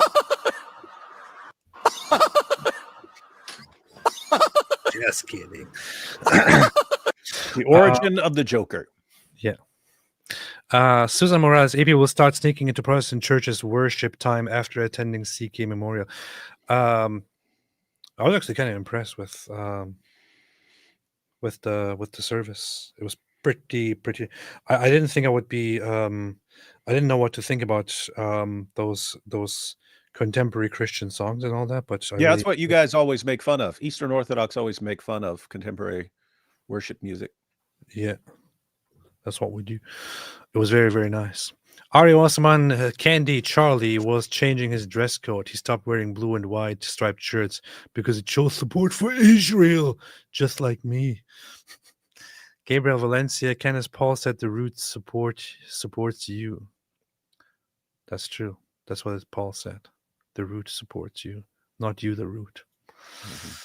Stefan Thomas, AP, I liked your content with Irfan Pitsi. Blessings. Thank you. Thank you. More the goat, the way she say Judeo, vile. Jesus was a Jew, lived and died as one. If you have an issue with that, get help or convert to Islam. Without Judaism, there would be no Jesus. All the good he represents. Powerful, powerful. There still would be, but it happened to be with Judaism. Inspiring Minecraft. Actually, CK was a Mormon, you see. Ari Wasserman, I'm pro-Israel, but anti-Israel. Hikaru Kokaru says, maybe you've answered this before, but thoughts on the CEOs of Reddit, Twitch, Discord, and Steam testifying in Congress about online radicalization. Hassan Piker is as bad as Candace, in my opinion. I haven't seen any of the stuff that they testified in Congress. What are your thoughts, David?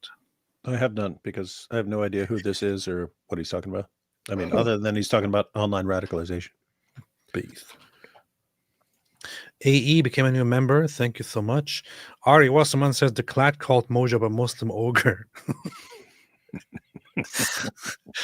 A while ago. This is a very offensive, and Israel must pay. Muslim ogre. Oh man, Tal is a good guy. I like Tal. He's funny. Cool Bob, do you think Candace's Israel Charlie conspiracy theory or Jay Smith's Muhammad mythicism is a more dangerous lie that is spreading? Yeah,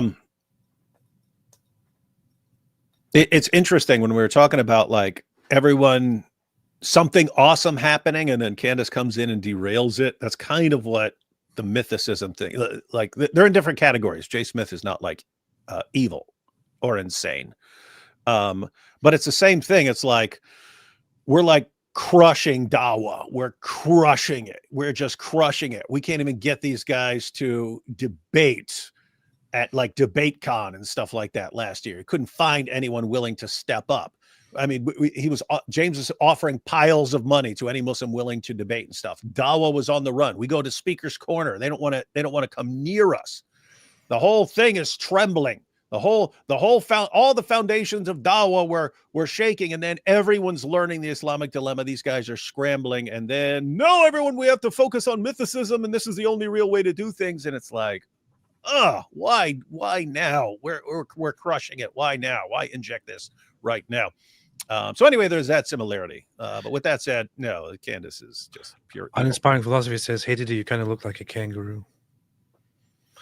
Loaves of Bread says, PragerU has a video of Dennis remembering Charlie.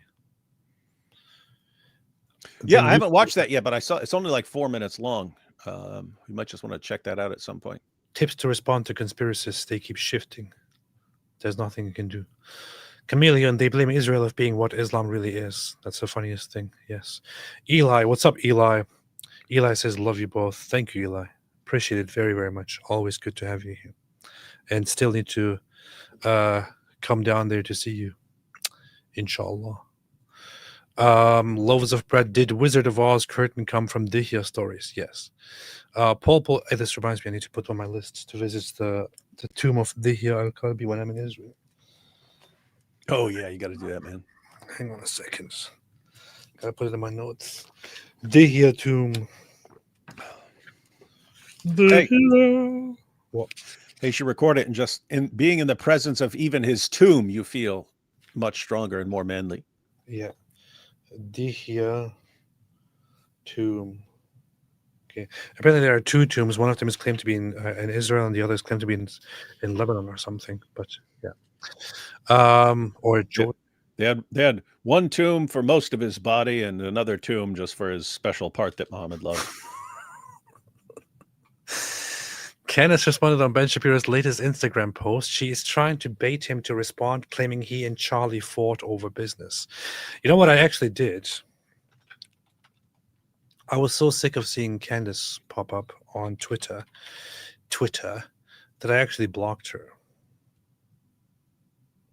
And I was also going to mute the word Candace or Candace Owens. I need to do that as well. Inshallah. Ash Mays, before becoming Christian, I used to smuggle Mossad money to USA politicians between bouts of worshipping Ezra as the son of God in the synagogue of Satan. It's pretty good. pretty nice. Sammy's dad says, a husband and father is murdered. The left dances in his blood, and now the Groypers are trying to turn him into horse wrestle. These are evil, evil days. Pretty bad. The milkman, even though I see rabbinic Judaism is satanic, derived from Pharisees sect, crap like this is why I'm a Zionist regardless. Everyone always blames them. That's very interesting. Yeah. We pointed this out. I mean, especially like after the war started, we pointed out over and over and over again. Given how quickly people can instantly turn on Jews, you kind of make an airtight case for why they need their own country, because you can't trust people in other countries not to turn against them on the drop of a dime. Apparently, yeah. Someone should give Candy her meds. I think she stopped taking them. I think she's on some high, brutal drugs. KL is a member for 14 months. Welcome. Good to have you here. Cool. Bob, do you think there's any justification at all to vote Democrat left-wing as a Christian? My friend still thinks Republicans are worse. I don't know how. I'm not going to give any advice on who you should vote for. David, what do you say?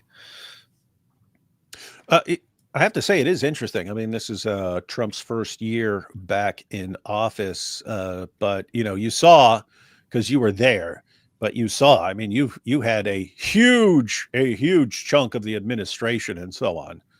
Several of them just openly proclaiming the gospel and so on. Crazy to see that, given how the direction things seem to be heading in for a long, long time. And you might think, oh, at the next election, there will be the backlash, and people will, because people kind of go back and forth. They vote someone into power, and then they're like, we don't like that. Let's vote for the opposite. And then they vote for the opposite, and then they hate that, and then they just keep going back and forth and so on.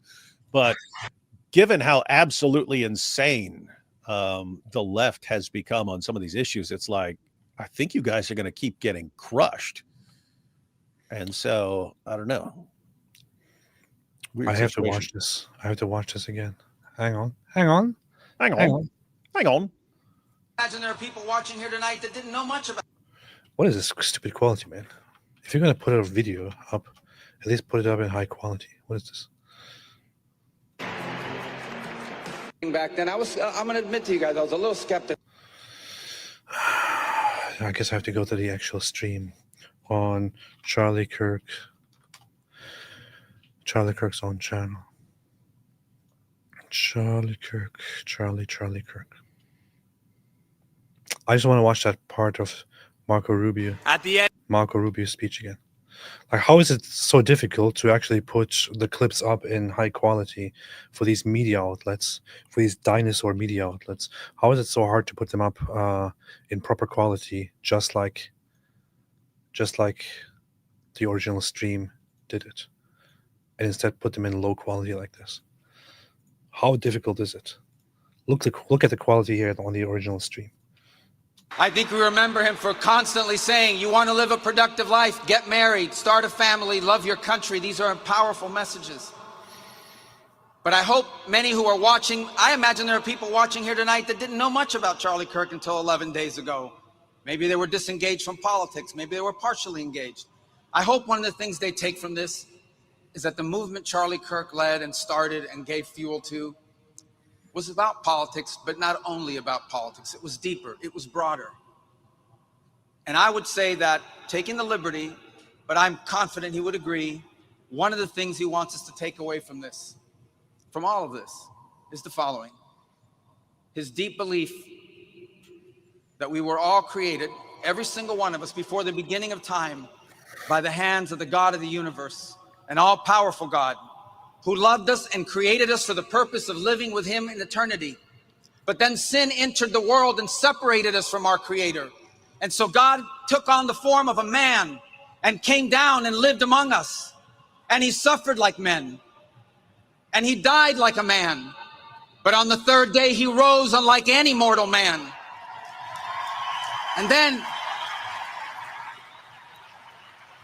And to prove any doubters wrong, he ate with his disciples so they could see, and they touched his wounds.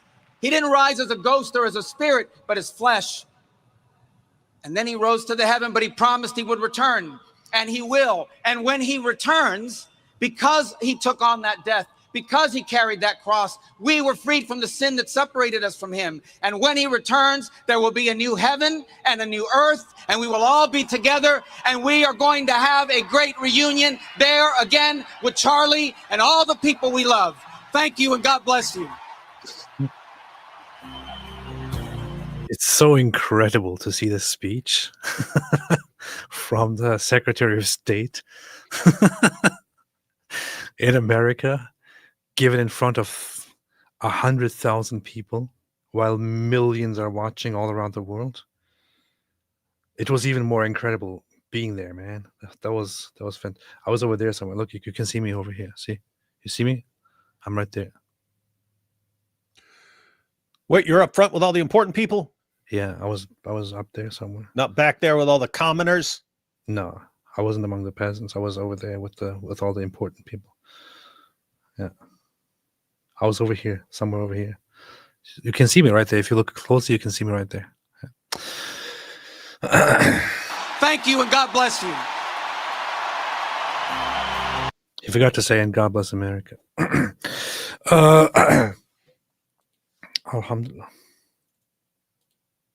The stained glass. And him and Erica would go sometimes. Yeah, well, Erica's a cradle Catholic, but she ended up kind of like me. I grew up Catholic and First Communion and went to Catholic high school. But then I want to watch this whole really serious. Conservative infighting about Israel. I want to look at that. Our last conversation. It could be anything that was kind of hard, foreign policy. One of our last conversations, he brought that up. He said, Alex, I'm really worried. Like, this is really serious, isn't it? The infighting and the splitting of the movement. This is really a problem. I didn't pay for the special seat. I don't think there was even an option to pay for. Was there? I don't even know. I don't think there was an option to pay for VIP seats or anything. I was invited by Andrew, actually. Here, Andrew himself. This guy. Yeah, this guy. I sent him a message saying, hey, I'm really sorry about what happened. How are you doing? And then he just said, come to the memorial service. I was like, okay. So he sent me a VIP invite, so that's how I got there. Imagine that. They invited a Turk. Yeah, yeah. Interesting times, man. The infighting and the splitting of the movement. This. Yeah, yeah. This is really a problem. And I said, yeah, but then I don't know, one of us got pulled away or whatever. We literally only said that. So I didn't get to hear more of his thoughts on that. But what was he telling you behind the scenes? It's interesting because there's been a lot of people who don't know what they're talking about, saying a lot of things about this issue. And who might that be? On the one hand, I love it because you've got the pro-Israel side claiming him and you've got the anti-Israel side claiming him now, which is a posthumous thing. But I think kind of shows how important he is. Catholics claiming him and the evangelicals claiming him. And was he becoming Catholic? No, but he Mossad paid you to say that. Mass. He loved the. This is actually incredible. How early did you need to get there? I saw that people were showing up at 4. 4 a.m. I didn't know how early. I should have gone there very, very early. But so I met up with IP. And I do too, by the way. But so I met up with IP at like 7 or something like that, or 7:30, and we started driving together toward the stadium. And I thought, because we have VIP access and VIP parking and all that, they'll have a red carpet out for you guys with the paparazzi taking pictures and stuff. So you'll just stroll on in there, pull your car right up. Valet will take it as you prance on in there. Taking interviews with all the cameras. But then, as we drive closer to the place, from 10-minute distance, I see the traffic is completely clogged. And everyone is kind of confused where to go. And then we realize, okay, we won't get anywhere near the stadium unless we wait here in traffic for 2 hours. So I said, how about we forget about our VIP parking? And I'll just look for a different place somewhere else. And we parked there and we walked for a while. And IP was like, yeah, that's what we do. So we found some different place, like 30 minutes walking distance. We parked there and we walked for 30 minutes to the stadium. And everything between was full. That's how crazy it was. Yeah. AP, what you're describing is exactly what you would experience going to a football game in the U.S. You're going to have to park far away and then do some walking. Powerful. That's powerful. So I got there at 8, and there was a big mistake. 8 a.m.? Yeah. When did things start? Well, the doors opened apparently, so before that, right, at 8, and then the memorial service started at 11. Wait. You got there the thing started at 11, you got there at 8? Yeah. And that was still a problem? Yeah. Gosh. Charlie was loved, man. And the stadium got filled up, and they had to send thousands of people to a different stadium to watch from there as well, remotely. Ritual of it. He loved the beauty mass. He loved the ritual of it. Catholic mass. He loved the ritual of it. He loved the beauty of old Catholic churches and the stained glass. And him and Erica would go sometimes. Yeah, well, Erica's a cradle Catholic, but she ended up kind of like me. I grew up Catholic and First Communion and went to Catholic high school, but then I ended up becoming a Christian in college through a Protestant church, through a non-denominational kind of more experience. It was actually Presbyterian, and then it was kind of non-denominational. And I think Erica kind of follows that same path. She and I share that. Also, by the way, I just want to draw attention to, she's posted a photo of her and Charlie and the kids in mass before, and somebody in the comment section said, "Oh, are you guys converting?" And she said, "No, we just like attending sometimes." So she herself had said no. Yeah, publicly. and I think Charlie, one of the things, Charlie really hated worshiping in like a gym, or some sort of kind of blank space that you just turn into church. There's no problem. He didn't have a problem with the act of that. He just didn't prefer it. And he loved, again, the ritual, the ancient, feel of a Catholic mass, and the fact that everybody around the world that was worshiping as Catholic, he loved that. So he had some really big theological hangups with that. You can go check the videos out, him debating with Michael Knowles, in good fun. I mean, they were dear friends, but they loved kind of debating the whole Protestant versus Catholic thing. So that is the impression that I got. So Charlie really liked the traditional churches. He really liked Catholicism. He really liked Orthodoxy. He personally told me that as well. That said, he was theologically Protestant, and that's what he was. So there's no need to kind of rewrite him. Yeah, it's funny because as they're explaining that, it's kind of like me. Like, as far as whether it's Catholic or Eastern Orthodox, I like the connection to history and the churches and the art and all that kind of stuff. I just don't believe a bunch of the stuff, right? So it's not a matter of I'm going to convert. I can say I like all this stuff, and I find a bunch of these things like attractive and so on, but that doesn't mean I'm about to. Oh, yep. I'm in now. Powerful. Jingoistic Pig said, "AP, how did you know that Mike Winger wasn't David?" I actually didn't know. I walked up to him. I was like, "Hey, what the? I didn't know you were coming." And then it turned out it was actually Mike Winger. I thought it was David. Well, you can always tell, guys, because he kind of keeps it. He keeps spiky hair, and he does it, but he has horns. He has little horns, and that's how you can tell that it's him. Sean Ridgewell, old churches in the USA, really? Yeah, I mean, under the circumstances, yeah. There's some old churches that have been around a long time. Even churches that aren't like Catholic, like you'll have Episcopalian old churches and stuff. No, and to be fair, you got some old big Baptist churches and stuff like that have been around 200 years and stuff. Yeah, the thing is, David, please never tell European people that there are old churches in America. They are. We got some of the real super based ones. Some of the OG churches. You got somebody from who goes to a church that was built in the year 500 something, and you tell them, "Oh, we have old churches." Old, really? Yeah, but they don't tell you that's been rebuilt like 9 times. And if you want a real OG church, you come to the U.S. where they're still here. You see, tensions were rising in the movement. This is not news to anybody. If you are participating in the movement, you see it with your own eyes. You see it on X if you live online like we do. And Charlie was aware of it. Oh yeah.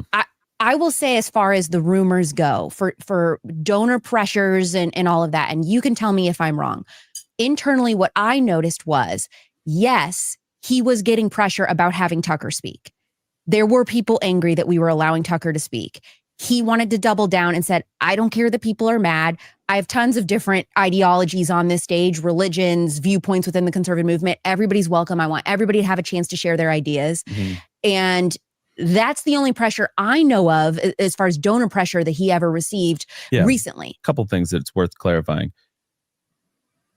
You know, and you asked me this earlier, so let me make sure I'd say it. Charlie's position on Israel was very clear.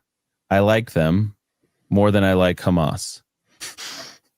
I just wish I was free to criticize Israel and not be labeled an anti-Semite, because I can criticize my own government and not be called anti-American. Right. But why do I have more freedom to do, that and not criticize, a foreign government? And he was really upset that there was this sort of clampdown on the freedom of expression, the freedom of ideas, free speech. And by that, by the way, he means not that he was literally being, that he was. Candace is going to cut this. You see, they're saying he was threatened with death. That he was prevented from speaking out. What he's saying is that when he says something critical of Israel, then people start complaining about certain things, about him being anti-Israel or anti-Semitic, and he just wanted to be able to be more critical of Israel without being called anything. And I would bet that the criticism comes more just from pro-Israel Christians. Hey, dude, shut up with this stuff. It's not a good time. There's a war going on, and you've got all these people on college campuses screaming death to Israel and stuff. Don't give them anything that helps them. Indeed. In fact, if we look here, Israel has division just like America, but as a Jew, I never once thought Charlie was anti-Semitic. As a Jew, I can tell you with 100% certainty that whoever said Charlie Kirk was an anti-Semite is absolutely insane. He's allowed to criticize the Israeli government. Heck, Israelis themselves criticize their own government. We saw that. They got ticked off at us when you said you're basically... Remember in the restaurant? I forgot about that. You had all these waitresses who are like, oh, you're YouTubers, you're influencers. Oh, wow. What do you guys talk about? Like, yeah, we got a problem with Islam and Hamas. And then they're like, oh, okay, here's your food. And then I said to that waitress, she was like, well, I think we're going a bit too far. And I think, the Palestinians have a point and all of that. And I said to her, I think Israel should be much harsher. And she was very surprised by that. This is me saying that to an Israeli Jewish. Oh yeah.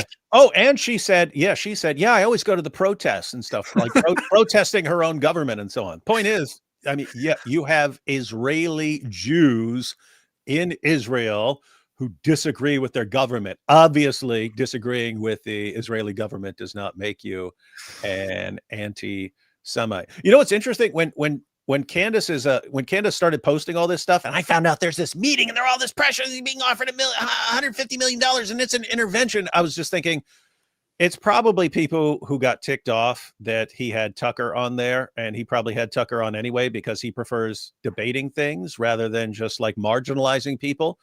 And I bet he had people who complained to him, hey, why are you getting Tucker? Because if I were friends with him or I was like part of that, I could see it either way. Like I can see, no, we are going to have this guy here and he can state his points. And if someone disagrees with him, you can say you disagree with him. And if we keep disagreeing, we can have debates and so on. I can totally see that.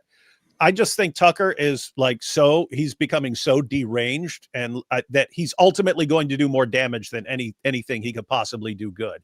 And so I would be like, dude, this guy, trust me on this. This is not going to end well. He's going to cause massive damage wherever he goes, and you need to get away from this now. And if I said that to him, and it eventually, like Candace heard someone objected, she would say, it's Netanyahu.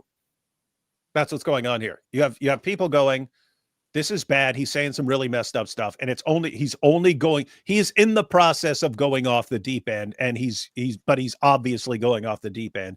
This is only going to get worse. You do not want to be connected to him when he gets even worse. And then you've been one of the people who's been propping him up. You don't want to do that. That would be my position. So I could see it either way, but given what I know about Tucker, I would say this guy has all the marks of someone who's going to do massive damage. And I'm not even just talking about Israel. I mean, he's a force of destruction in whatever he is in right now. That would be my position. And so I can see other people getting that same vibe from Tucker and saying, you do not want this dude at your events. So I can see all that, but how would Candace read any of that if she heard there were people putting pressure on Charlie Kirk over Tucker? You see, it's Netanyahu, and he put the pressure on him. Charlie refused to cave, and they killed him. Powerful. Anyway, when it came to a foreign government, and I will say this, he felt like he had earned the right as a friend of the Jewish people over the years and all of the things that he had done. He felt like his bona fides in that respect were unassailable, and that he should have the freedom to say, hey, it's time to end the war. Hey, it's time to stop the killing. But, with Tucker, for example, yeah, I mean, we took some pushback. We lost some donors. And what's interesting is it wasn't necessarily Jewish donors, although because that's a misconception about Turning Point's funding base, by the way, is, it's not a whole lot of Jewish donors. It's just not. There was always, I saw the comments online like, oh, the Jewish shekels or something like, I mean, it's all this gross stuff. It just wasn't true. And it isn't true. But we did lose, one in particular towards the end that was frustrating. There's this great clip when we were in Myrtle Beach, and he got asked if, from somebody in the audience, if he was going to, debate Candace or, disavow Tucker. And Charlie's answer I thought was amazing. I remember he came off stage. He's like, "Do you like that one?" And I was like, he would always ask that for reassurance. Yeah. He always loved like, "Did you see that? Did you listen? Yeah. Do I look good? Was that a good clip? Do you think that'll go viral?" Yeah. And I remember saying like, "Yeah, I thought it was amazing. It was morally so crystal clear." And he basically said, "I don't appreciate being morally blackmailed." And and every time people would say that to him, he would dig his heels in. It's like, well, maybe Tucker's going to give 2 speeches now at MFest. Yeah. Or maybe I'll invite so-and-so. That was one thing, like Charlie and I. So there was a clip. Somebody went up and asked Charlie what he thinks about the rampant anti-Jew hatred or anti-Jew stuff that Candace Owens is doing, and asked about Candace Owens. And Charlie actually called the obsession with Jews and the hatred of Jews demonic. Mm-hmm. But then he also said that he doesn't like being emotionally blackmailed into dissociating from somebody, and that Candace Owens is still a friend to him. So he said, I might strongly disagree with her, and I have very, very strong disagreements with her on these things, on Israel and some other things, but that doesn't mean that she's no longer a friend. She's still a friend, and I can still, try to correct her and all that. So I wouldn't see any problem with that as well either. If for example, if Candace Owens was my personal friend, and she did say all these things that are completely insane that she does nowadays, I would probably try my best to correct her and to have discussions with her, but I would still keep a friendly relationship with her. That's how it should work. Completely understandable. And I'm pretty sure that's how Charlie was as well. Oh, and interesting aftermath. After all that, after all the Jewish crackdown and threats, and even after Netanyahu kills, apparently, according to tons of people online, kills Charlie Kirk as a warning not to associate with Tucker, they have Tucker speak at his memorial service. Powerful. Isn't that interesting? Yes. Powerful. I relate to him so much is that him and I both do that where we don't like being told what to do. Oh, I've noticed that before. By the way. Yeah, I know. Yeah, Andrew, I'm like, oh, there's so many things that we could talk about. How many times that Andrew and Charlie have had to put out fires for me that I've started. But like, yeah, when I'm told I can't do something, it's like, well, I'm going to do it even harder then. That's just my personality. Charlie is very much the same way. I think that's the key. It's like Charlie was a friend of the Jewish people and a friend of Israel. Did he have opinions about the prosecution of the war, he thought their PR was abysmal, thought they were doing more harm than good in many ways. I think that. David thinks that. Lots of people think that. I think Israel is doing a horrible job at PR-wise. And this beyond horrible, and it did not have to be this way. They could have assigned a couple of people in Israel to respond to a bunch of the stuff. Like there are certain things where they'd have a difficult time no matter what. Like if you're people are gonna point out, hey, you need to be more careful with this bombing or this or that or something like this. But a lot of the stuff is just idiotic, and it's like, why aren't you responding to this? This is idiotic. How easy would it be to refute the claim that Christians can't walk down the street without getting spit on? How easy would that be to refute? By getting some Christians and having them talk about and putting it, how easy would that be? And they don't do it. It's like you could nip that in the bud before it spreads to millions and millions of people, but they don't. It's because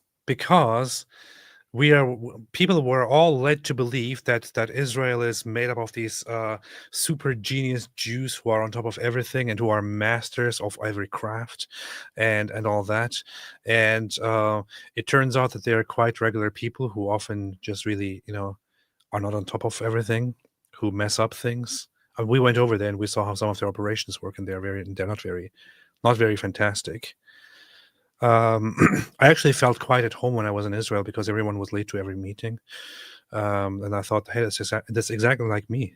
I could totally live here, So, yeah, it's just what it is.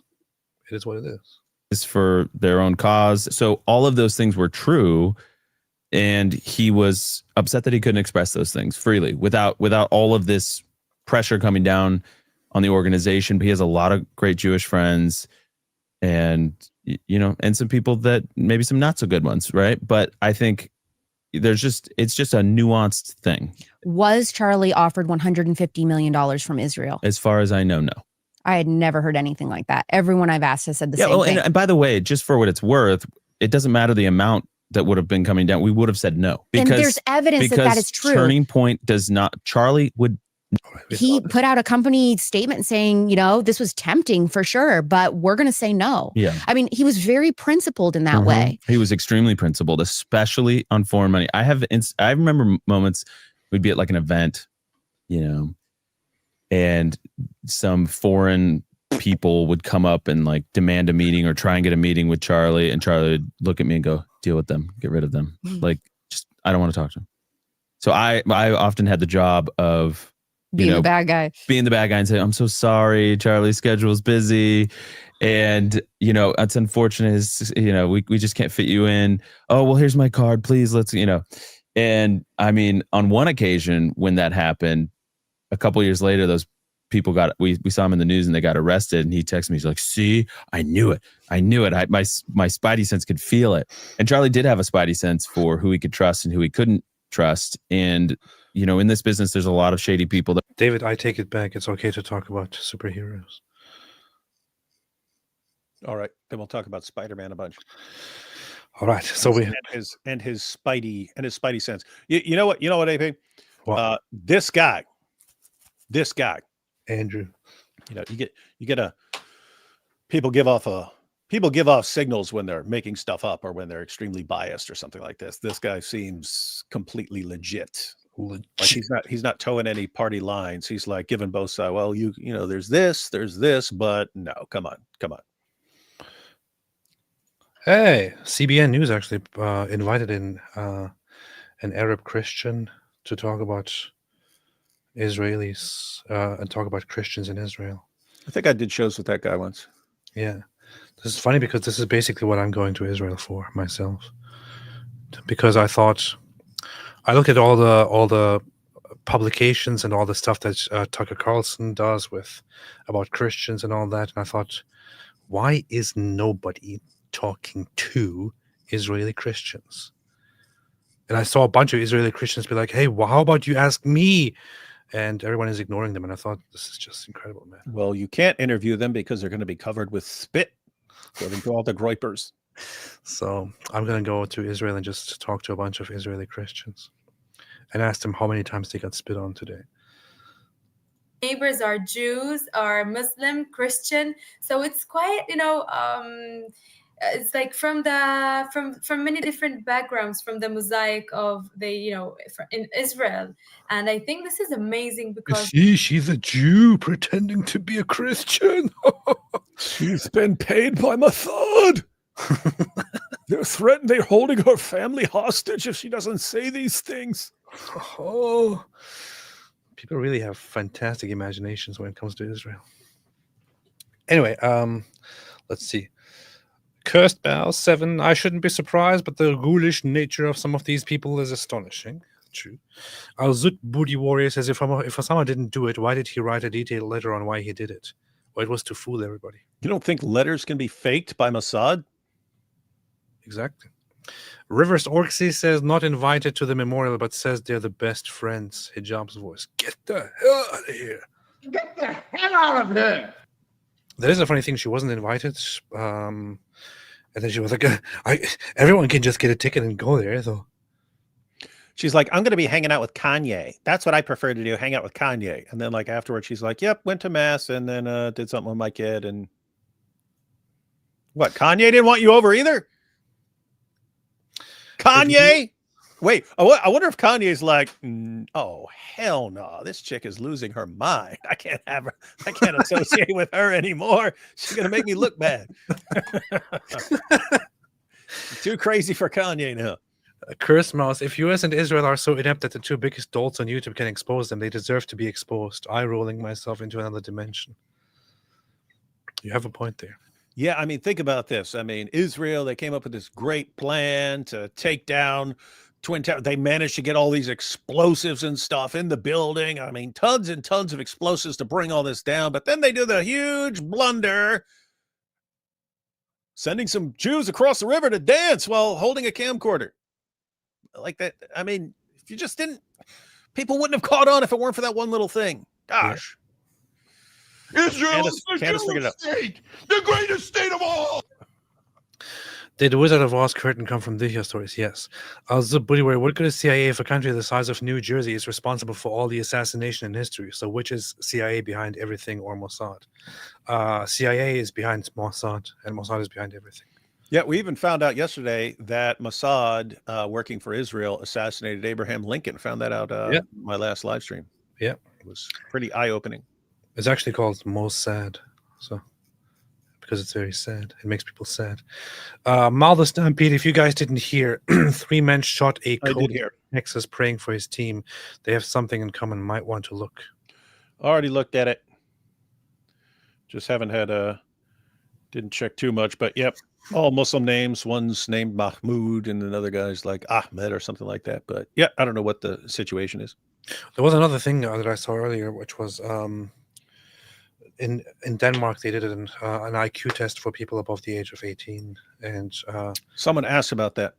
The lowest IQ people were all named Mohammed and Ahmed. And all. Yeah, variations. Yeah, it's like 6 different versions of Muhammad and Ahmed. It's very 1, 2, 3, 4, 5, 6, 7, 8. 8 different versions of Muhammad and Ahmed are the lowest on the IQ scale. That's very racist. Elon says, what's up, Elon Musk here. To put things in perspective, $150 million in a country like Israel is equivalent to $5 billion in the US. Good luck getting that through the budget. Yeah, that's it. If you had said someone in Israel is willing to pay $1 million to people to go after Tucker or something like that, that would be believable, right? But again, we were there. They showed no inclination to deal with the idea that they're like, this is the most important thing in the world. And instead of just sending in our assassin squad like we always do, we'll just threaten people and offer them $150 million, and somehow Candace Owens is going to find out about it, and Nick Fuentes. Come on, guys. Seriously. James, who would need $150 million to expose Tucker? Like he's saying the most deranged stuff. He's going to annoy more and more people are going to expose him, just like they're doing with Candace. And eventually he's going to tick off Milkbar even more, and Milkbar will totally wreck him. It's going to be a lot of work because he's extremely popular. Point is, no one needs $150 million to expose a guy who keeps saying completely insane stuff. People are going to do it. Beast. James K. Guy, David, did you verify discuss the Danish army study yet? There was that study because the guy just had the picture of the graph, and so I clicked on it. There is the study, but I can't say I'm interested enough to actually do a ton of research on this. I am. I probably won't be looking into that anymore. I am. Sassy Dan, Tucker is clearly covering up for the furry assassin group. He sleeps with 4 dogs. What more evidence do you need, man? That's true. Tucker's And how do we know Tucker's not a secret furry, and that's why he's covering for them, trying to throw everyone off the trail? Maybe Tucker and Candace Owens are part of a furry group with Andrew Tate that traffics women for profit, and all of this is just to keep people from exposing everything.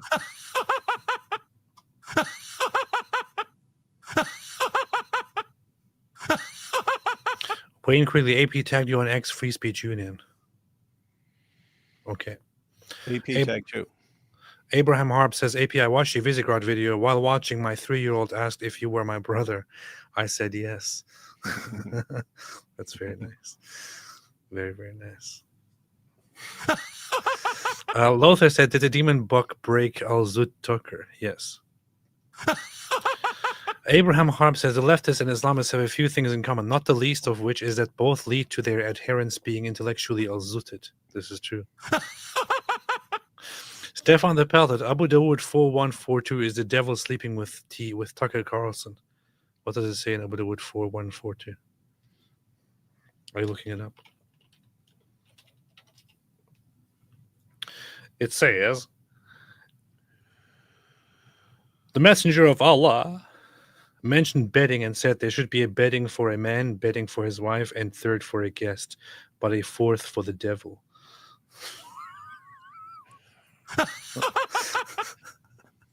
That explains the Tucker situation. Yeah. Escape from Dima. When I was a little girl, I prayed that Jesus wouldn't come back too soon. I was afraid of leaving my pets with no one to look after them. Looks like they got lucky yesterday. Closed one. That's cute. It's pretty cute. James K. Guy, David Wood, do you like making Muhammad the butt of your jokes? Of course not in the way the old did. Yeah, you know what's funny? It's when they were just talking about Charlie and saying he doesn't like being told what to do and doesn't like people trying to control him and so on. That's part of the driving force. You start to criticize Muhammad, and back in the day, I was pretty gentle with it. I'd point out Muhammad and Aisha and stuff, but I wasn't calling him a pedophile or drawing Muhammad cartoons or eating the Quran or any of this stuff. But they try to control you and say, here's how we'll control you. We'll threaten you. And then you're like, okay, well, now I'm going to do it even more. And then they're like, well, we'll threaten your family. And so, okay, well, I'm going to do it even more. And then, you're eventually eating the Quran and doing all this stuff and making Quranagami. And then they finally get the point that they're not going to control you. They're eating the Quran. The Cat Lady, there's a based Christian channel, Nigerian Perspective with Frank I've been on that Stephen. channel. A small channel. I'm secular Jew. The way he talks about the Bible inspires me. I have heard of that channel before. I've been on his channel. You should go on one day. Ash Mays, Rubio Actually, forgot. he has a big following. Ash May said, Rubio forgot God bless America, but remember to condemn Docetism. Nice. Drew Traver said, former KGB Yuri Bezmenov predicted things would get so bad that people would think Ozempic is genociding fat people, but the people are. But the people are retarded. Soros said, both of you as well as Charlie inspired me to a great leader and speaker. Inspired me to a great leader and speaker. It also hurts me to pass by the spot I first saw Charlie on my campus. Yeah, I already mentioned it, guys, but Charlie has a ton of videos out there. So for all you guys who want to do work on campuses and start having discussions on campuses and so on, sit there and watch a bunch of the videos. You won't, guess what? Even Charlie would agree. You do not have to agree with him on everything, but you'll get a good idea for the questions that are coming up on college campuses. Because guess what? Sometimes you'll see a question and that'll be the only time you'll ever hear that question your entire life. And you'll think, okay, don't have to worry about that again, because it's very rare. If you start seeing the same questions come up over and over again, probably stuff that's going to come up over and over again on college campuses and stuff. And check out Charlie's responses, see how he answers, and wherever you agree with him, that'll help you. And if you disagree, then think about why. And what the hell is happening? What?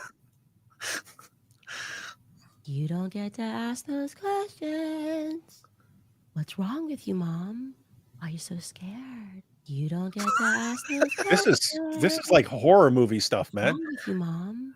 Why are you so scared? It's actually pretty good, actually.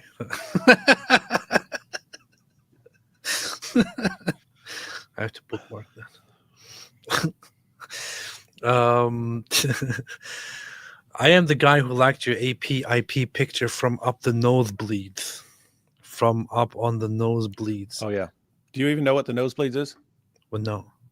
That's way high up in the stands. Like you're down close, and then you got the people who are all the way up at the top, like really far away. That's called the nosebleed section. Oh, the very, very okay.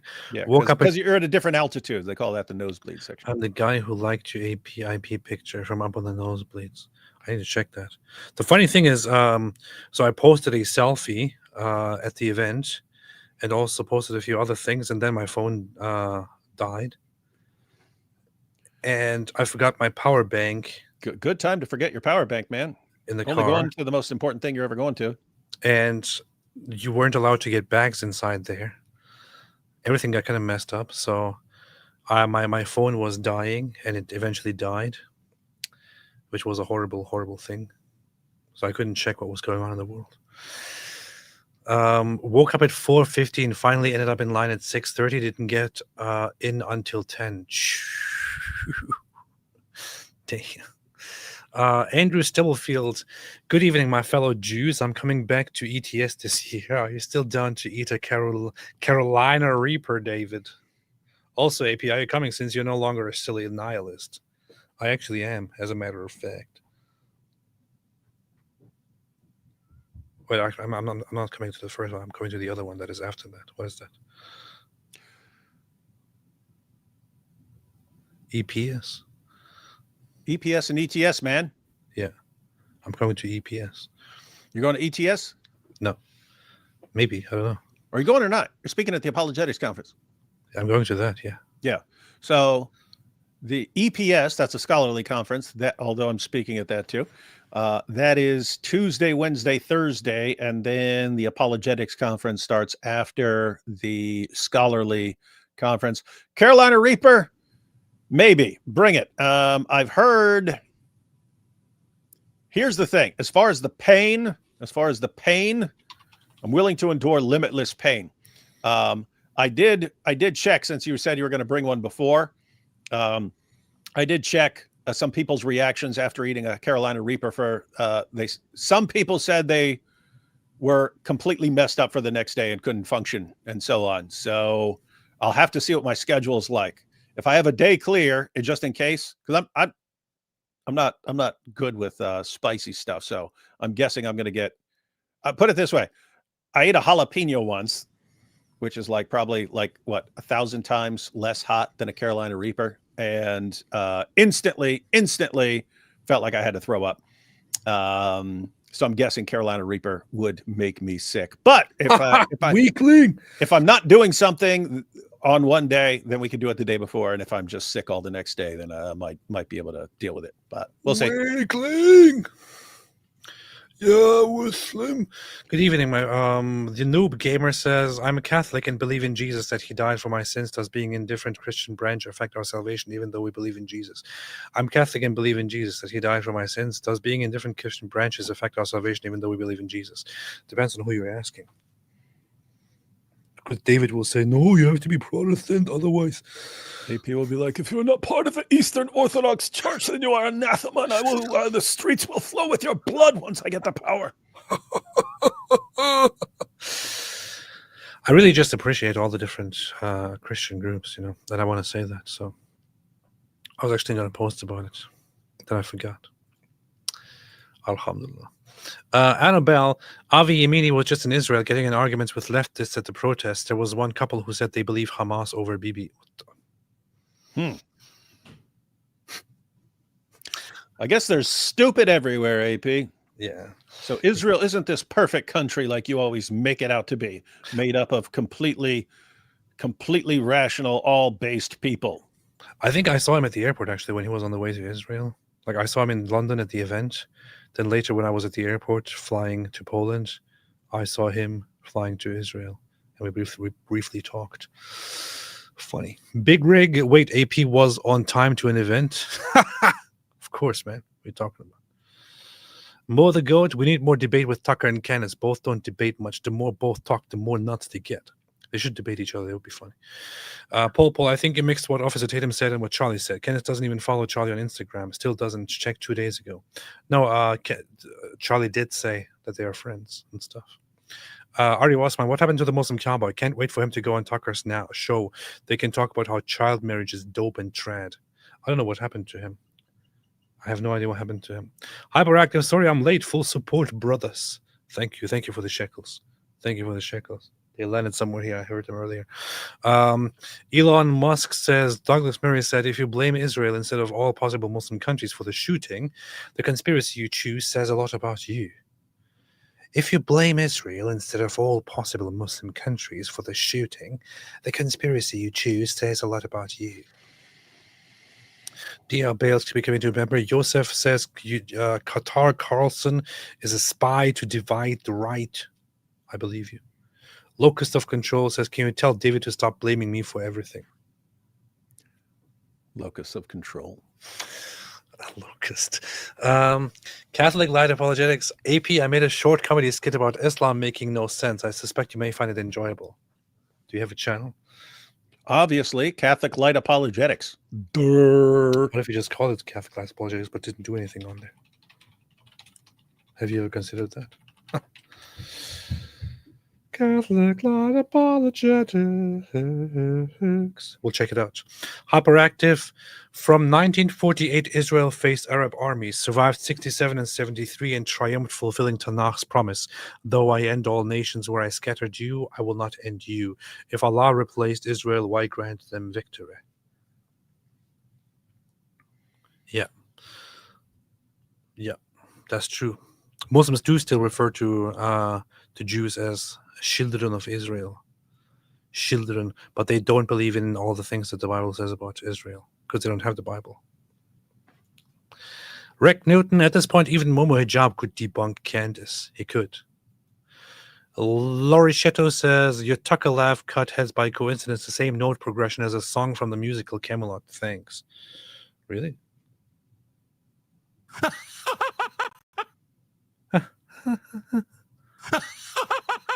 I need to work on this. This could be turned into a good song. You call the song Tucker's Laugh or Laughing with Tucker. Hey.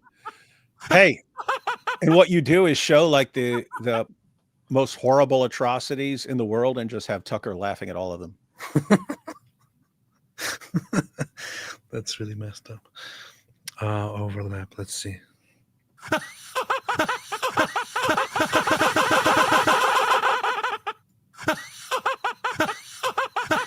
No, put it to a beat.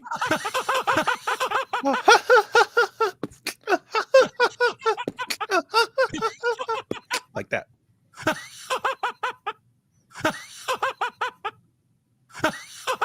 It's difficult to do on this little thing here. We'll figure it out. This will be the big project of this year. All right. Anything else, David? Nope. We'll be live with young Bob tomorrow.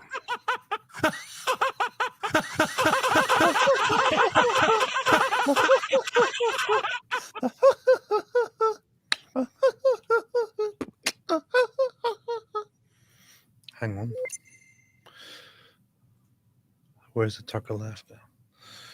Tucker left. Where is Tucker left? Stream Deck. Tucker left. Someone said add some reverb, man. Let's see. Where's the Tucker left? Tucker left. Tucker left. Here it is. Let's add this to here. All right.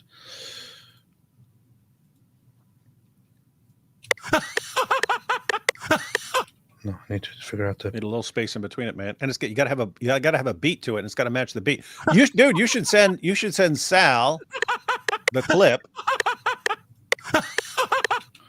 and some lines from Tucker, and I bet he could work them together into an awesome song. Yeah. Need to work on that a little bit. Don't stretch it. All right, I'm going to work on this. This is very important. We need to figure this out. All right. Anything else, David?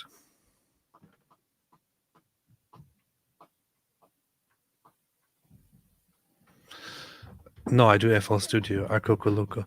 I actually have never tried Ableton. Yeah. All right. Thanks, everybody, for watching. And as always, stay away from Islam. Hey, wait a minute. I'm not supposed to say that. My goat is supposed to say that. Where's my goat? Okay.